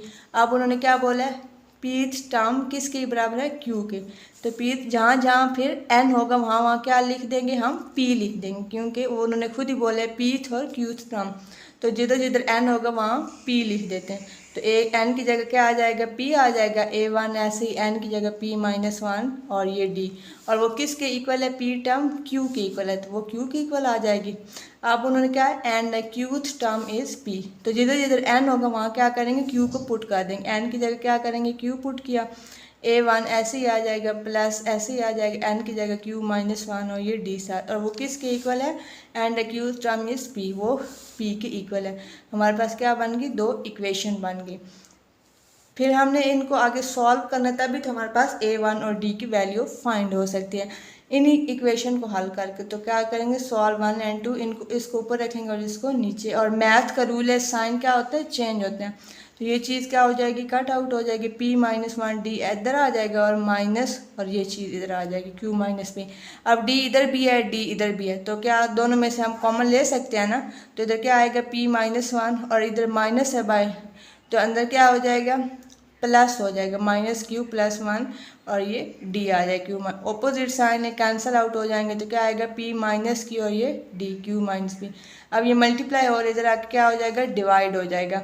अब ये देखें दोनों सेम सेम है, ये Q-P और ये P-Q है। तो अपने सवाल को सिंप्लीफाई करने के लिए ऊपर से क्या करेंगे, माइनस को कॉमन ले लेंगे, तो क्या बचा, साइन P क्या हो जाएगा, पॉजिटिव इधर हो जाएगा, ये -Q हो जाएगा, वो इधर आ जाएगा, ये आपस में क्या हो जाएंगे, कट आउट हो जाएंगे। D हमारा क्या आ जाएगा, -1। अब A1 को निकालना बहुत ही आसान है। D को किसी एक इक्वेशन में पुट करके, इक्वेशन 1 में या इक्वेशन 2 में पुट करके हम A1 को फाइंड कर सकते हैं। तो हम इक्वेशन 1 में D की वैल्यू को पुट करते हैं, A1 + P-1, D की जगह क्या पुट किया, -1 और Q। अब A1, अब -1 को इस सारे के साथ मल्टीप्लाई कर दिया, क्या है, -P+1 = Q। अब A1 हम निकाल लेते हैं, क्यों इधर ही रहा, ये चीज़ इधर आ जाएगी क्योंकि हमने A1 निकालना है। ये क्या हुआ प्लस p हो जाएगा, ये -1। अब हमारे पास D भी निकल आया, A1 भी निकाला है। अब हमने nth टर्म को प्रूफ करना है। उन्होंने बोला है nth टर्म को प्रूफ करें इसके इक्वल। nth टर्म को किस से लिखते हैं, an से। तो सिंपल हमारे पास A1 भी आ गया, D भी आ गया, सिंपल इसका हम फार्मूला लगा लेते हैं। तो nth टर्म का फार्मूला ये वाला होता है, an = A1 + n-1d। A1 की जगह A1 की वैल्यू जो हमने अभी फाइंड की वो पुट कर देते हैं, n-1 साथ ऐसे ही, और d हमने क्या निकाला है, -1 निकाला है। तो q + p -1 ऐसे ही आ जाएगा। -1 को इसके साथ मल्टीप्लाई करेंगे तो क्या आएगा, -n, और माइनस माइनस +1 हो जाएगा। ये अपोजिट साइन कैंसिल आउट हो जाएंगे, तो ये क्या हुआ, p शुरू में आ जाएगा + q -1। तो हमने यही तो फाइंड करना था। क्वेश्चन नंबर 17 को स्टार्ट करते हैं। 1/a, 1/b and 1/c are in AP, show that b = 2ac and बटे में a + c आ जाएगा। तो ये क्या है, ये तीनों क्या है, AP के अंदर है। अब AP की एक प्रॉपर्टी है जो आप लोगों ने याद रखनी है। मैं पहले आप लोग को मिसाल देती हूँ। जैसे अब 1 3 5 लें तो इसकी प्रॉपर्टी क्या है, जो दरमियान वाली वैल्यू है ना, जो दरमियान वाली, वो किसके इक्वल होगी, जो पहली और तीसरी को जमा करें और उसको 2 पे डिवाइड करें। ये इसकी प्रॉपर्टी है कि जो दरमियान वाली वैल्यू वो किसकी इक्वल होगी, पहली को अगर तीसरी के साथ जमा करें और 2 पे डिवाइड करें। तो ये क्या है, AP की प्रॉपर्टी है। तो इधर भी हम वही प्रॉपर्टी यूज़ करेंगे। क्या है, 3 रकमें हैं तो क्या करेंगे, दरमियान वाली रकम को किसके इक्वल रखेंगे, पहली रकम जमा तीसरी रकम और 2 पे डिवाइड करेंगे। इधर लिखेंगे since 1/b is the middle term, so इधर प्रॉपर्टी लगाते हैं। दरमियान वाली रकम क्या है, 1/b किसके इक्वल होगी, पहली और तीसरी को जमा करें और 2 पे डिवाइड करें। तो ये हमने प्रॉपर्टी लगा दी, 1/a + 1/c। और ये अब इधर ऊपर क्या लेंगे, एलसीएम लेंगे। एलसीएम में क्या आएगा, AC आएगा, और ये क्या होना है, क्रॉस मल्टीप्लाई होना है। तो क्या आ जाएगा, C + a, और नीचे क्या आ जाएगा, AC, और बटे में ये 2 आ जाएगा। अब आप लोगों ने ये बात याद रखनी है कि अगर बटे के ऊपर ओवर हो, बटे के ऊपर ओवर हो, तो जो नीचे होता है 2, उसने इसके साथ मल्टीप्लाई होना होता है। तो क्या हो जाएगा, ऊपर C + a और नीचे क्या हो जाएगा, 2AC। अब ये तो 1/b की वैल्यू आ गई, हमें तो चाहिए b, तो इसको सिंपल उलट कर देंगे b, और ये b रकम चेंज हो जाएगी, 2AC ऊपर चला जाएगा और C + a नीचे आ जाएगी। ये तो हमने शो करवाना है सिंपल। इसमें हमने AP की प्रॉपर्टी को यूज़ किया है। क्वेश्चन नंबर 18 को स्टार्ट करते हैं। बहुत सिंपल सवाल है। If 1/a, 1/b and 1/c are in AP, show that the common difference, वो किसके इक्वल है, a - c बटे में 2ac। अब इधर ये जो क्वेश्चन 17 में हमने प्रॉपर्टी यूज़ की, सेम हम वही यूज़ पहले करेंगे, फिर हम कॉमन डिफरेंस लगाएंगे। अब ये क्या है, वही सेम तीनों टर्म्स हैं, वो किस में, AP में है। तो इधर प्रॉपर्टी को लगाते हैं। दरमियान वाली रकम किसके इक्वल होती है, पहली रकम को किसके साथ जमा करें, तीसरी के साथ। तो क्या आएगा, 1/a + 1/c, और बटे में क्या आ जाएगा, 2 आ जाएगा। ये इसकी क्या है, प्रॉपर्टी हमने लगा दी है। तो 1/b ऐसे ही आ जाएगा, ये क्या हो जाएगा, AC हो जाएगा। क्रॉस मल्टीप्लाई करेंगे, इधर क्या आ जाएगा, C, और इधर क्या आ जाएगा, A आ जाएगा। अब आप लोगों ने बात याद रखनी है, अगर बटे के ऊपर ओवर हो तो क्या करते हैं, नीचे वाली को इसके साथ मल्टीप्लाई कर देते हैं। तो इधर क्या आएगा, C + a, और इधर क्या आएगा, 2AC आ जाएगा। अब ये तो 1/b की वैल्यू, हमें क्या चाहिए, b की वैल्यू, तो ये उलट हो जाएगी, ये 2AC ऊपर चला जाएगा और C + a आ जाएगा। अब हमें तो क्या करना है, कॉमन डिफरेंस निकालना है। वो कह रहे हैं कि कॉमन डिफरेंस इसके बराबर है। कॉमन डिफरेंस आप लोग को निकालना आता है, अगली में से पिछली को माइनस करते हैं। तो इधर कॉमन डिफरेंस लगा लेते हैं। कॉमन डिफरेंस क्या होता है, अगली में से पिछली, 1/b - 1/a। अब इधर b की वैल्यू तो हमने अभी निकाली है, वो जो प्रॉपर्टी को यूज़ करते होते हैं। इधर सिंपल अगले स्टेप में क्या करेंगे, b की वैल्यू को पुट कर देंगे। b वाली वैल्यू को इक्वेशन 1 का नाम जो कॉमन डिफरेंस निकाला है उसको इक्वेशन 2 का। तो अब क्या करेंगे, इक्वेशन 1 को किस में पुट करेंगे, इक्वेशन 2 में, यानी b की जगह b की वैल्यू को पुट कर दे, लगा देंगे उसको। तो इधर 1 और इधर b की जगह b की वैल्यू लगा दी, -1/a आ गया। अब इधर सिंपल जो बटे के नीचे ओवर है, अगर बट्टे के नीचे ओवर हो यानी इस फॉर्म में हो, जो नीचे वाली रकम होती है वो क्या होता है, डायरेक्ट ऊपर चली जाती है। तो ये हम ये C + a डायरेक्ट ऊपर चला जाएगा, और 2AC ऐसे नीचे -1/a। अब क्या करेंगे, हम LCM ले लेते हैं। तो LCM में क्या आएगा, 2AC आएगा। अब इधर क्या बचेगा, क्रॉस मल्टीप्लाई करना है, तो ऊपर क्या बचेगा, C + a माइनस आ जाएगा और इधर क्या बचेगा 2c बचेगा, क्योंकि ए से कट जाएगा, इधर क्या बचेगा 2c आएगा। अब इधर क्या है 1c है, इधर क्या है -2c है, ऑपोजिट साइन है तो क्या आ जाएगा -e, बड़ी रकम के साथ माइनस है, -e आ जाएगा और ए पॉजिटिव साथ ऐसे आ जाएगा और ये क्या है 2ac। तो यही हमने कॉमन डिफरेंस शो करना है। तो उन्होंने कहा था कॉमन डिफरेंस को शो करें, तो जो उन्होंने बोला था हमने सेम वही शो करें। पहले सिंपल हमने प्रॉपर्टी लगा के क्या किया था, बी की वैल्यू को फाइंड किया था और डायरेक्ट कॉमन डिफरेंस का फार्मूला लगा के अपना फाइनल आंसर निकाल लिया। क्वेश्चन नंबर 19 को स्टार्ट करते हैं। इसमें थोड़ी सी एक ट्रिक है, वो आप लोगों ने याद रखनी है। वो कह रहे हैं A K and A M denotes two different terms of an A P. ये क्या है, टू डिफरेंट टर्म्स हैं ए पी की। वो क्या कह रहे हैं, show that's it's nth term is this. वो कह रहे हैं कि आप लोग nth टर्म को फाइंड करें और वो किसके इक्वल होना चाहिए, इसके इक्वल होना चाहिए, यानी ए के प्लस एन माइनस के, ए के माइनस ए एम के माइनस एम की इक्वल। दो उन्होंने टर्म्स हमें दे दी है और इसी को यूज़ करते हुए हम ये nth टर्म को भी निकालेंगे, जैसे हम पहले करते आ रहे थे। तो सबसे पहले सवाल को स्टार्ट करने सबसे पहले क्या करते हैं, जनरल फार्मूला लिख लेते हैं। फिर उन्होंने कौन सी हमें टर्म्स दी हुई हैं, के टर्म और एम टर्म दी हुई है, तो हम सिंपल रिप्लेस कर देंगे। पहले एन को किस से रिप्लेस करेंगे, के से, तो हमारी कौन सी टर्म आ जाएगी, के टर्म आ जाएगी। एन की जगह के आ गया a1, एन की जगह क्या आ जाएगा, के आ जाएगा k-1 और डी। फिर सिंपल क्या करना है, ए एम टर्म है यानी एन को एम से हम रिप्लेस कर देंगे। If N is equal to M तो क्या आ गया A M a1 plus M minus, जहाँ जहाँ एन होगा वहाँ m-1 डी। क्योंकि हम अपने खुद से ये वाली चीज़ अभी फ़िलहाल यूज़ नहीं कर सकते, जो उन्होंने दिया हुआ है ए की और ए एम उसी को यूज़ करते हुए हम ए एन को निकालेंगे। तो हमने सिंपल उसको रिप्लेस करके उसी फॉर्म में लिख दिया ए के और ए एम, और ये हमारी क्या बनी, इक्वेशन नंबर 1 और 2 बन गई। अब हम क्या करेंगे, जो पहले सवालों में करते आ रहे हैं इनको क्या करेंगे, सब्ट्रैक्ट करेंगे इनको आपस में, इनको ऊपर नीचे रख के। ये ऑपोजिट साइन है, मैथ का रूल है, साइन क्या होता है चेंज होता है, ये क्या हो जाएगा कैंसिल आउट हो जाएगा। ये क्या बना ए के माइनस ए एम हो जाएगा, ये क्या हुआ k-1 डी आ जाएगा माइनस m-1 और डी। अब इधर भी डी है और इधर भी डी है, दोनों में क्या आ जाएगा कॉमन आ जाएगा, k-1 माइनस है इधर तो अंदर साइन चेंज हो जाएगा, क्या आएगा -m+1 हो जाएगा।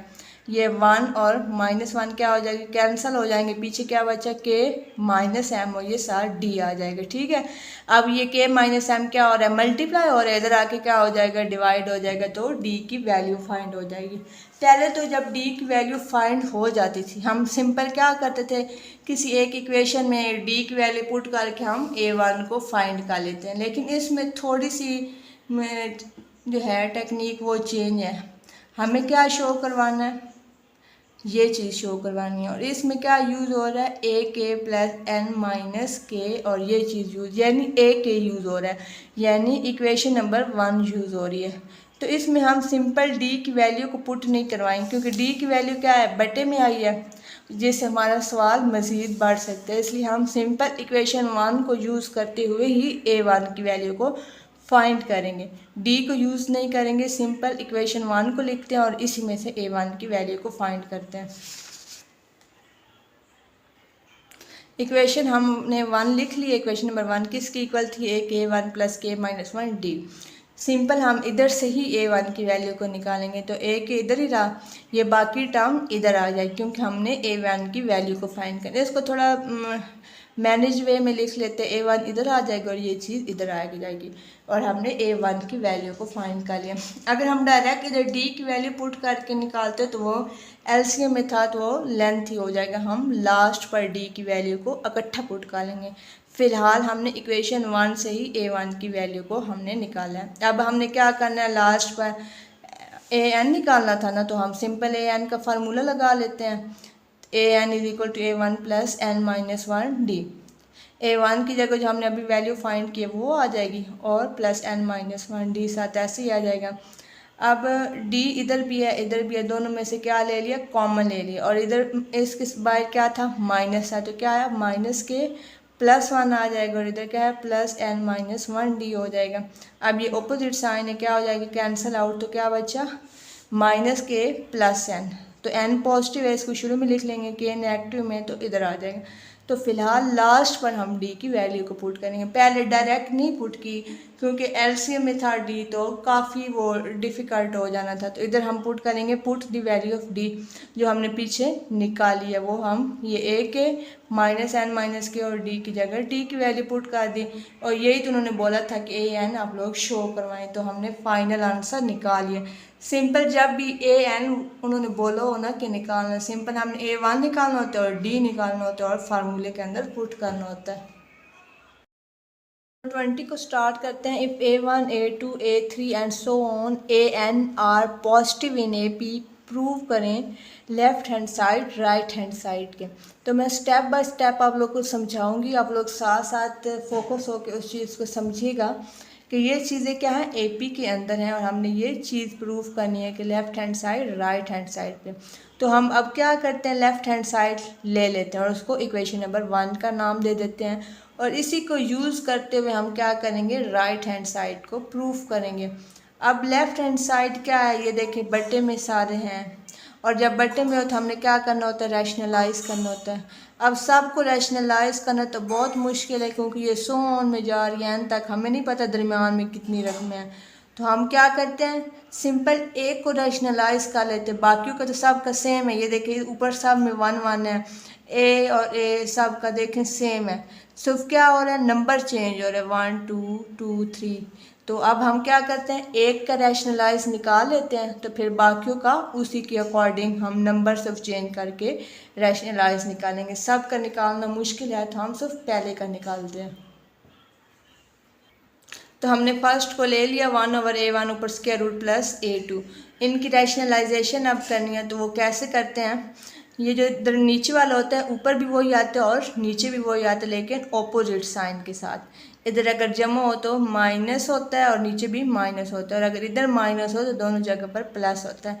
बाकी टर्म्स दोनों सेम होती हैं, ऊपर और नीचे वैसे ही होता है मल्टीप्लाई। अब 1 को ऊपर वाले के साथ मल्टीप्लाई किया तो वही आ जाएगा, लेकिन इधर क्या हो रहा है, फार्मूला आप लोगों ने पहले पढ़ा होगा, ये वाला ओपन हो रहा है। ये क्या है, ए प्लस बी और ये ए माइनस बी। ये वाला फार्मूला है वो किसके बराबर होता है, a square minus B square के बराबर होता है और वो किसके इक्वल होता है, ए प्लस बी और ए माइनस बी।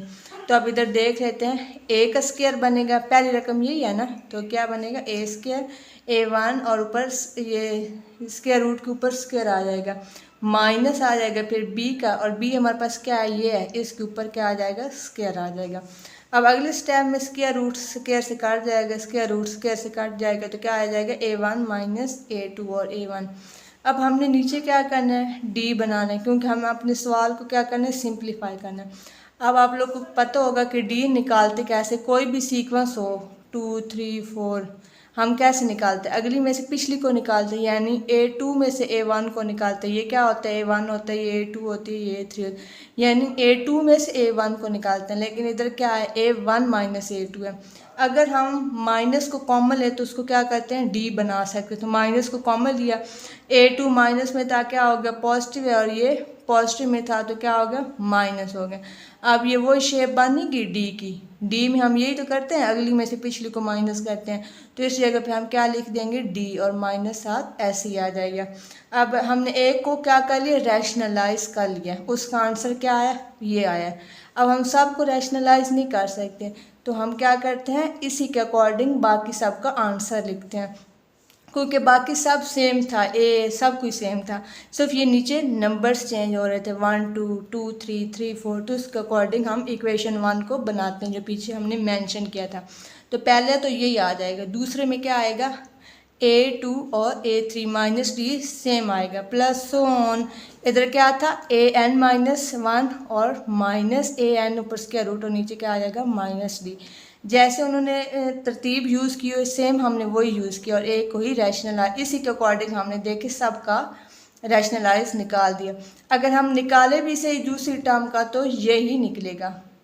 तो अब क्या करते हैं, -1/d को क्या करते हैं, कॉमन ले लेते हैं और ये अंदर आ जाएगा A1 माइनस A2 और ये A2 और ये सारा सो ऑन यहाँ तक चलेगा। अब ये सारी चीज़ें क्या हो जाएंगी, कैंसल आउट हो जाएंगी, सिर्फ पहली और आखिरी रकम बचेगी। ये कैंसिल कैसे होंगी, अब ये क्या है नेगेटिव टर्म, ये क्या है पॉजिटिव है। अब ये क्या है नेगेटिव, क्या बता आगे इधर पॉजिटिव इधर A3 हो, आगे -A4 हो, फिर जमा A4 हो, तो ये सारी क्या हो जाएंगी कैंसल आउट होंगी, क्योंकि ये जमा माइनस के साथ टर्म्स जा रही हैं। अब ये क्या है जमा का an-1 है, क्या बता पीछे माइनस वो माइनस में ये टर्म हो n-1, तो ये सारी क्या हो जाएंगी कैंसल आउट हो जाएंगी। सो पहली और आखिरी टर्म आ जाएगी, तो वो हमने लिख ली ये वाली a1 - a। अब ये हमारा आंसर निकल आया, सिर्फ हमें क्या चाहिए d की वैल्यू। तो d की वैल्यू हम कैसे फाइंड करेंगे, d की वैल्यू फाइंड करने के बाद हम इस इक्वेशन में पुट करते हैं, तो वो d की वैल्यू को फाइंड करते हैं। d की वैल्यू को फाइंड करने के लिए हमने क्या किया जनरल फार्मूला लगा लिया, वो कौन सा है an किसके बराबर है a1 + n-1d। अब ये a1 क्या है पॉजिटिव में, इधर आके क्या हो जाएगा माइनस और n-1 और d ऐसे आ जाएगा।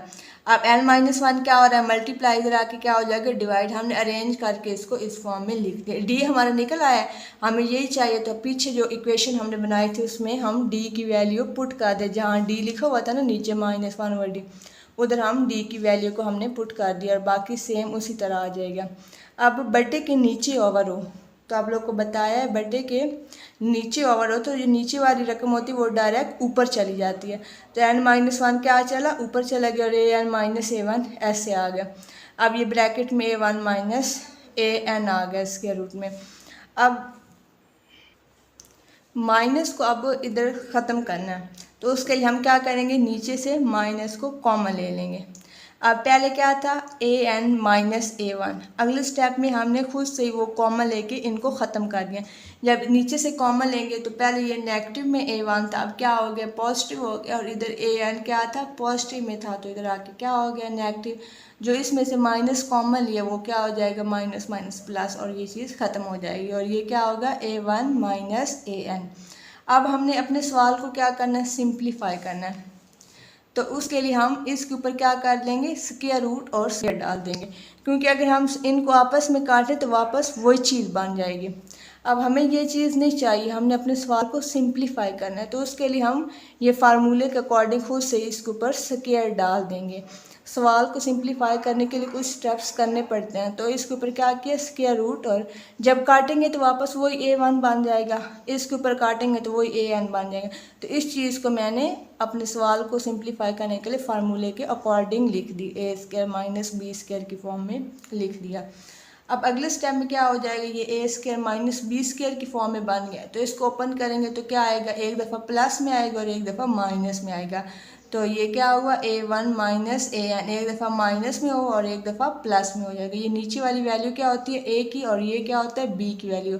तो ये फार्मूले की शेप थी a² - b², तो इसको करेंगे a - b और a b की फॉर्म में आ गई ये साथ। अब ये दोनों चीज़ें मैच हो रही हैं, साइन भी सेम है a1, तो ये आपस में क्या हो जाएंगे कट आउट हो जाएंगे, और n-1 ये क्या a1 + an स्क्वायर रूट में आ जाएंगे। ये किसके इक्वल आ गए राइट हैंड साइड के, तो ये हमने प्रूफ करने सिंपल रैशनलाइज किए हमने और इक्वेशन बनाई है और d की वैल्यू को पुट किया।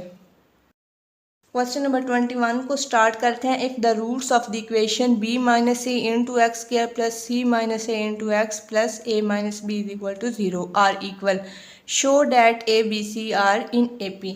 तो सबसे पहले जो उन्होंने एक्सप्रेशन दिया वो किस फॉर्म में क्वाड्रेटिक फॉर्म में, x² है फिर x² है फिर क्या है कांस्टेंट है। और जब भी वो बोलें कि रूट्स आर इक्वल, तो इसका मतलब क्या होता है डिस्क्रिमिनेंट क्या है ज़ीरो है, और हमने वही फार्मूला लगाना होता है। If roots are equal then हमने लिखना होता है b² - 4ac = 0, यानी जब रूट्स इक्वल हों तो इसका मतलब है डिस्क्रिमिनेंट ज़ीरो है। अब हम b और a और c की वैल्यू किधर से ले आए, जो उन्होंने एक्सप्रेशन दिया हुआ है, जो x² के साथ टर्म होती है वो a की वैल्यू होती है, जो x के साथ टर्म होती है वो b की वैल्यू होती है, और ये कांस्टेंट होता है। तो इधर हम लिख लेते हैं b की वैल्यू क्या आएगी c - a, ऊपर x² आ जाएगा -4, a की जगह a की वैल्यू आ जाएगी b - c, और c की जगह ये a - b आ जाएगी। अब इधर स्क्वायर ओपन कर लेते हैं, आप लोग को आता है a - b होल स्क्वायर किसके बराबर होता है a² - b² - 2ab। अब इधर स्क्वायर ओपन करेंगे, पहली रकम का स्क्वायर जमा दूसरी रकम का स्क्वायर -2ac आ जाएगा और ये -4। अब ये क्या है आपस में मल्टीप्लाई की फॉर्म में, तो पहले b को इस सारे के साथ मल्टीप्लाई करेंगे, फिर c को सारे के साथ मल्टीप्लाई करेंगे, तो क्या आएगा ab आ जाएगा। b को b के साथ किया तो b स्क्वायर और जब माइनस माइनस होते हैं। अब c को a के साथ करना है तो जब माइनस क्या होता है माइनस और ac आ जाएगा। माइनस माइनस क्या होता है प्लस और b को c के साथ किया तो bc आ जाएगा। अब अगले स्टेप में क्या करना है 4 को अंदर सारे के साथ मल्टीप्लाई कर देना, 4ab साथ माइनस है तो अंदर सारे साइन क्या हो जाएंगे चेंज हो जाएंगे, जमा 4b स्क्वायर है जमा 4ac और -4bc हो जाएगा। अब हमने इधर अगेन एक फर्दर फार्मूला बनाना है, आप लोगों ने याद रखना है, उसी फॉर्म में बनाना है। वो कौन सा फार्मूला है 3 टर्म्स वाला, a + b + c होल का स्क्वायर, वो किसके इक्वल होता है पहली रकम का स्क्वायर यानी a स्क्वायर जमा b स्क्वायर जमा c स्क्वायर, और आगे क्या आता है +2ab यानी पहली और दूसरी रकम, फिर क्या आता है +2bc यानी दूसरी और तीसरी रकम, और फिर क्या आता है जमा 2ca यानी तीसरी और पहली रकम को मल्टीप्लाई करके 2 के साथ। अब हमने ये वाला फार्मूला बनाना है इधर।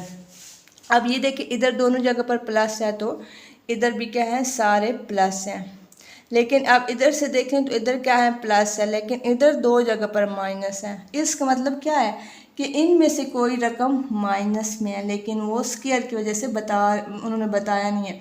तो अब हमने गैस करना है कि कौन सी रकम माइनस में है। जैसे अब ये देखिए 2ac है तो इसका मतलब है जो पहली और तीसरी रकम के साथ तो माइनस नहीं है, अगर माइनस होता तो इधर इधर भी माइनस होता, तो ये तो सिंपल आपस में पहली और तीसरी मल्टीप्लाई हो रही है तो क्या आ गया 2ac आ गया। इसका मतलब क्या है कि पहली और तीसरी तो नेगेटिव नहीं है, फिर क्या होगा ये वाली रकम नेगेटिव है, इसकी वजह से ये देखिए 20 में भी और जिसमें भी इसके साथ क्या होगा माइनस होगा।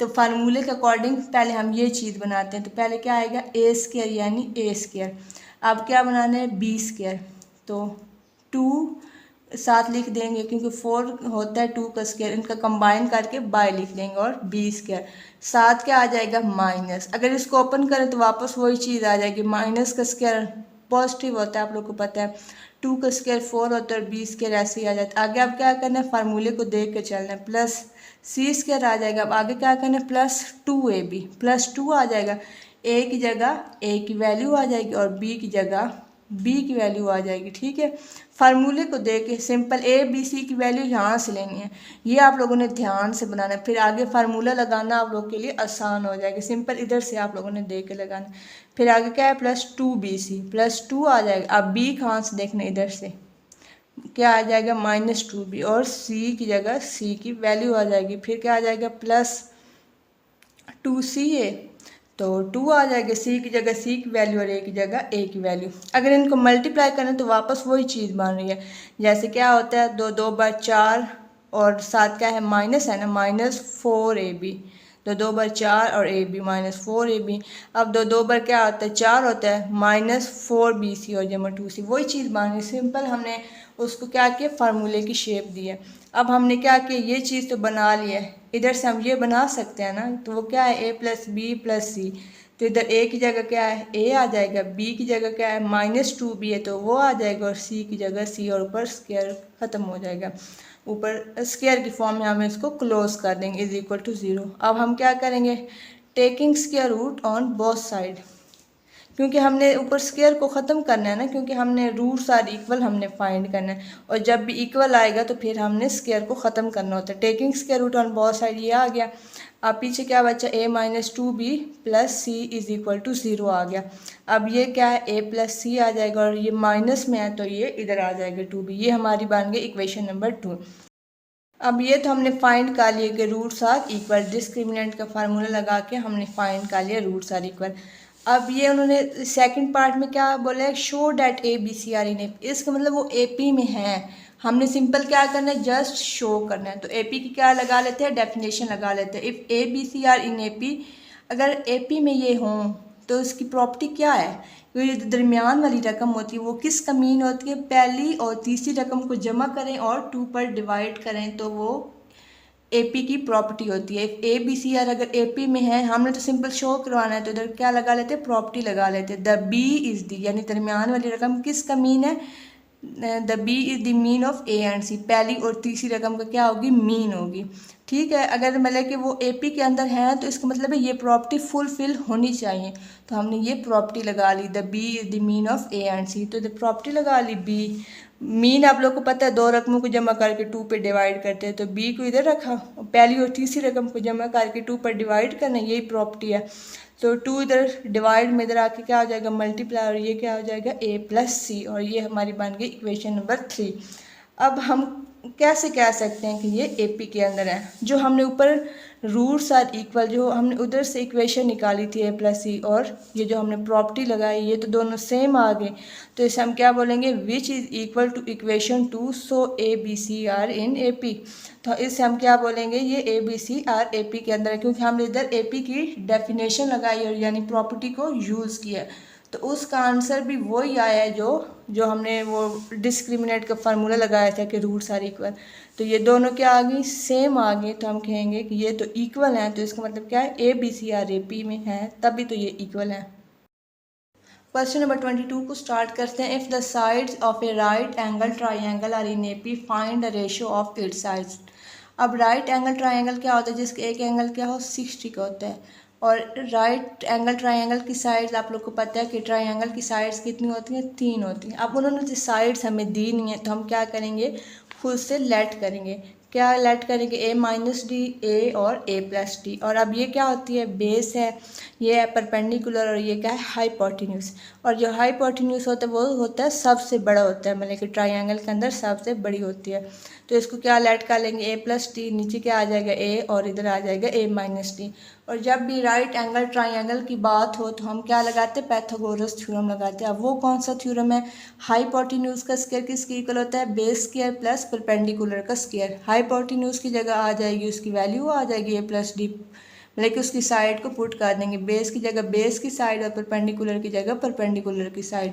अब सिंपल हम फार्मूला ओपन कर लेंगे, आप लोग को फार्मूलाज आते हैं, क्या है, a plus b whole square किसके इक्वल होता है, a square plus b square plus 2ab, उसके अकॉर्डिंग हम ओपन कर लेते हैं, a square plus d square plus 2ad आ जाएगा, a square as it is आ जाएगा, इधर माइनस वाला फार्मूला ओपन कर लेंगे, ए स्क्वायर जमा बी स्क्वायर माइनस 2ad आ जाएगा। अब इधर ए स्क्वायर क्या हुआ, 2a स्क्वायर हो जाएगा, बाकी एज इट इज़ आ जाएगा। अब क्योंकि हमने साइड निकालनी है तो उसके लिए एक साइड को दूसरी साइड पे शिफ्ट कर देंगे, ये बड़ी है तो इस साइड को इधर लेकर आते हैं, minus a square minus d square minus 2ad इधर आ जाएगा। ये ऑपोजिट साइन के साथ ये क्या हो जाएंगे, कैंसिल हो जाएंगे, 2a स्क्वायर और ये क्या है, माइनस ए स्क्वायर है, तो दो में से एक को निकाले तो क्या आता है, ए स्क्वायर आता है, और ये क्या है -2 और ये क्या है -2, क्या हुआ -4ad, ad तो दोनों के साथ है ना, साथ क्या है -2 क्या होगा -4ad। अब देखते हैं कि इनमें कोई चीज़ कॉमन आ रही है कि नहीं आ रही, ए कॉमन आ रहा है दोनों में, तो एक कॉमन ले लेते हैं, -4d इज इक्वल टू 0। अब ए जो है ये दोनों किसके इक्वल है, 0 के इक्वल। अब ए तो नॉट इक्वल टू 0 होगा, क्यों नॉट इक्वल टू 0 होगा, क्योंकि ए क्या है, साइड है, और ये बात याद रखिएगा कि जो साइड होती है वो कभी भी 0 के इक्वल नहीं होती, तो फिर क्या चीज़ ये 0 होगा, इक्वल ए -4d को इक्वल टू 0 रखेंगे, ए इज इक्वल टू 4d।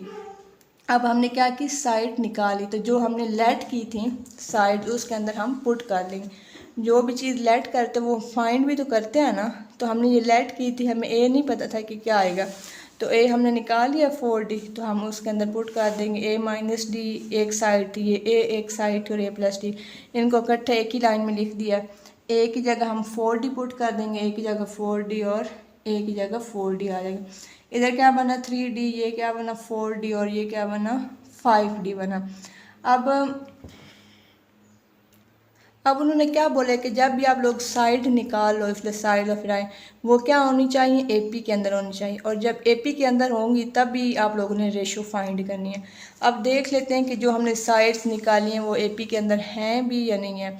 तो पहले आप लोग को पता है कि एपी का मतलब क्या होता है, अरिथमेटिक प्रोग्रेशन, यानी मिसाल आप लोग को देती हूँ, हमने कोई भी एक सीक्वेंस लिया 2 4 6 8, अब एपी क्या होता है, उनका कॉमन डिफरेंस सेम होना चाहिए। अगली में से पिछली को माइनस करें तो वो सेम आना चाहिए। जैसे 4 में से 2 को निकालें तो 2 आ रहा है, 6 में से 4 को निकाला 2 आया, 8 में से 6 को निकाला तो 2 आया। यानी उनका कॉमन डिफरेंस क्या होना चाहिए, सेम होना चाहिए, तभी वो एपी के अंदर आते हैं। तो चलो देखते हैं कि जो हमने साइड्स निकाली हैं वो एपी के अंदर आ भी रही हैं कि नहीं आ रही। 4D के अंदर 3D को निकाला तो क्या आता है, 1D आता है। 5D में से 4D को निकालें तो क्या आता है, 1D। कॉमन डिफरेंस तो सेम है, इसका मतलब है जो हमने साइड्स निकाली हैं वो क्या है, एपी के अंदर है। इसका मतलब है हम रेशियो को निकाल सकते हैं। तो लिखेंगे ratio of the side. Ratio को आप लोगों को पता है, इस फॉर्म में लिखते हैं। रेशियो का साइन आ जाएगा 3D 4D 5D। अब डी सब में है तो लिखें या ना लिखें पता है हमें, तो इसको इस फॉर्म में अपने बुक के साथ आंसर मैच करने के लिए हम इसको इस फॉर्म में लिखेंगे। 3:4 और रेशियो 5 आ जाएगा। तो हमारा फाइनल आंसर आ गया। हमारी साइड्स क्या थी, एपी के अंदर थी, तो हम उसको रेशियो की फॉर्म में लिख देंगे। क्वेश्चन नंबर 23 को स्टार्ट करते हैं। If the nth term of progression is a linear expression in n, then prove that this progression is an AP. अब nth टर्म हमने कैसे लेनी है, उन्होंने खुद ही बताया कि लीनियर एक्सप्रेशन में लेना है। जो nth टर्म हमने लेनी है वो क्या लेनी है, लीनियर एक्सप्रेशन में लेनी है, और उसके अंदर क्या हो, n की फॉर्म में हो। अब लीनियर एक्सप्रेशन क्या होता है, जिसकी पावर क्या हो, 1 हो, उसको क्या बोलते हैं, लीनियर एक्सप्रेशन। इधर x हो, y हो, n हो, z हो, कुछ भी हो, उसकी पावर क्या होनी चाहिए, 1 होनी चाहिए, उसको क्या बोलते हैं, लीनियर एक्सप्रेशन। तो हमने nth टर्म कैसी लेनी है, जो लीनियर एक्सप्रेशन में हो, हमने इसी तरह लेट किया, और उसके अंदर क्या हो, n हो, हमने उसी के अकॉर्डिंग लेट किया। फिर उन्होंने बोला है then prove that this progression is an AP, और वो कह रहे हैं कि जो आप लोगों ने प्रोग्रेशन ली है उसको प्रूव भी करें कि वो एपी के अंदर है। और जब भी हमने ये प्रूव करना हो कि कोई भी चीज़ एपी के अंदर है तो हम क्या लेते हैं, कॉमन डिफरेंस लेते हैं कि उसका कॉमन डिफरेंस या कांस्टेंट आना चाहिए या इक्वल आना चाहिए। अगर सही सीक्वेंस चाह रही हो बड़ी तो उनका क्या होना चाहिए, कॉमन डिफरेंस सेम होना चाहिए। और अगर दो टर्म्स हों तो उनका कॉमन डिफरेंस क्या है, कांस्टेंट है, तो उससे हम क्या कह सकते हैं कि वो प्रोग्रेशन क्या है, एपी के अंदर है। अब हमारे पास एक टर्म तो ये आ गई है। अब हमने लेना है कॉमन डिफरेंस। तो कॉमन डिफरेंस को तो आप लोग को पता है, अगली में से पिछली को माइनस करना होता है। अब अगली रकम तो है लास्ट टर्म, उससे पिछली रकम नहीं है a1, तो उसके लिए हम क्या करेंगे, पिछली an की पिछली वाली रकम कौन सी होती है, n-1। तो जिधर जिधर n होगा वहाँ क्या कर देंगे, n-1। इधर भी n-1 हो जाएगा प्लस b, क्योंकि हमने कॉमन डिफरेंस निकालना है तो उसके लिए दो टर्म्स चाहिए होती हैं। ये तो जो उन्होंने एक्सप्रेशन दी उसके अकॉर्डिंग हमने लिख लिया, लीनियर एक्सप्रेशन के अकॉर्डिंग। उसकी पिछली टर्म n के पीछे क्या होता है, n-1, उसके अकॉर्डिंग हमने लिख लिया। अब हम कॉमन डिफरेंस निकालें, वो लिख लेंगे an-1। इनकी वैल्यूज पुट कर देंगे an प्लस b माइनस, और इधर ये आ जाएगा। अंदर a को क्या कर देंगे, मल्टीप्लाई कर देंगे an minus a plus b, और ये एज इट इज़ आ जाएगा। ये नीचे एज इट इज़ आ जाएगा, माइनस को अंदर क्या कर देंगे, मल्टीप्लाई कर देंगे, क्या आएगा, माइनस an प्लस a और माइनस b आ जाएगा। अब इन सारी ब्रैकेट्स को ओपन कर लेंगे, ये क्या आ जाएगा, an plus b minus an plus a minus b। तो an ऑपोजिट साइन है, कैंसिल आउट हो जाएंगे, जमा b minus b opposite sign है, कैंसिल हो जाएंगे, पीछे क्या बचेगा, a बचेगा। तो क्या है, which is constant, so every time to get a new term a common term constant is added, so progression is an AP. तो जब भी आंसर कांस्टेंट आ जाए, मतलब कॉमन डिफरेंस लें और उसका आंसर क्या आ जाए, कांस्टेंट आ जाए, तो उसका मतलब क्या होता है कि एक्सप्रेशन क्या है, लीनियर है। यानी हम कुछ भी ऐड करें, so every time to get a new term, हम कुछ भी ऐड करें, n के साथ कुछ भी हो जाए, n+2 n+3, इधर जो है दूसरी टर्म इसके साथ भी कुछ भी ऐड करें, फिर भी हमारा आंसर क्या आएगा, कांस्टेंट ही आएगा, कुछ भी ऐड करें न्यू। तो जब भी कॉमन डिफरेंस ले और आंसर कांस्टेंट आ जाए तो इसका मतलब क्या होता है, वो प्रोग्रेशन क्या है, एपी में है, या वो एक्सप्रेशन क्या है, एपी के अंदर है। होप सो आप लोगों को एक्सरसाइज समझ आ गई होगी। अगर कोई भी मसला हो तो आप लोग कमेंट सेक्शन में पूछ सकते हैं स्टूडेंट्स।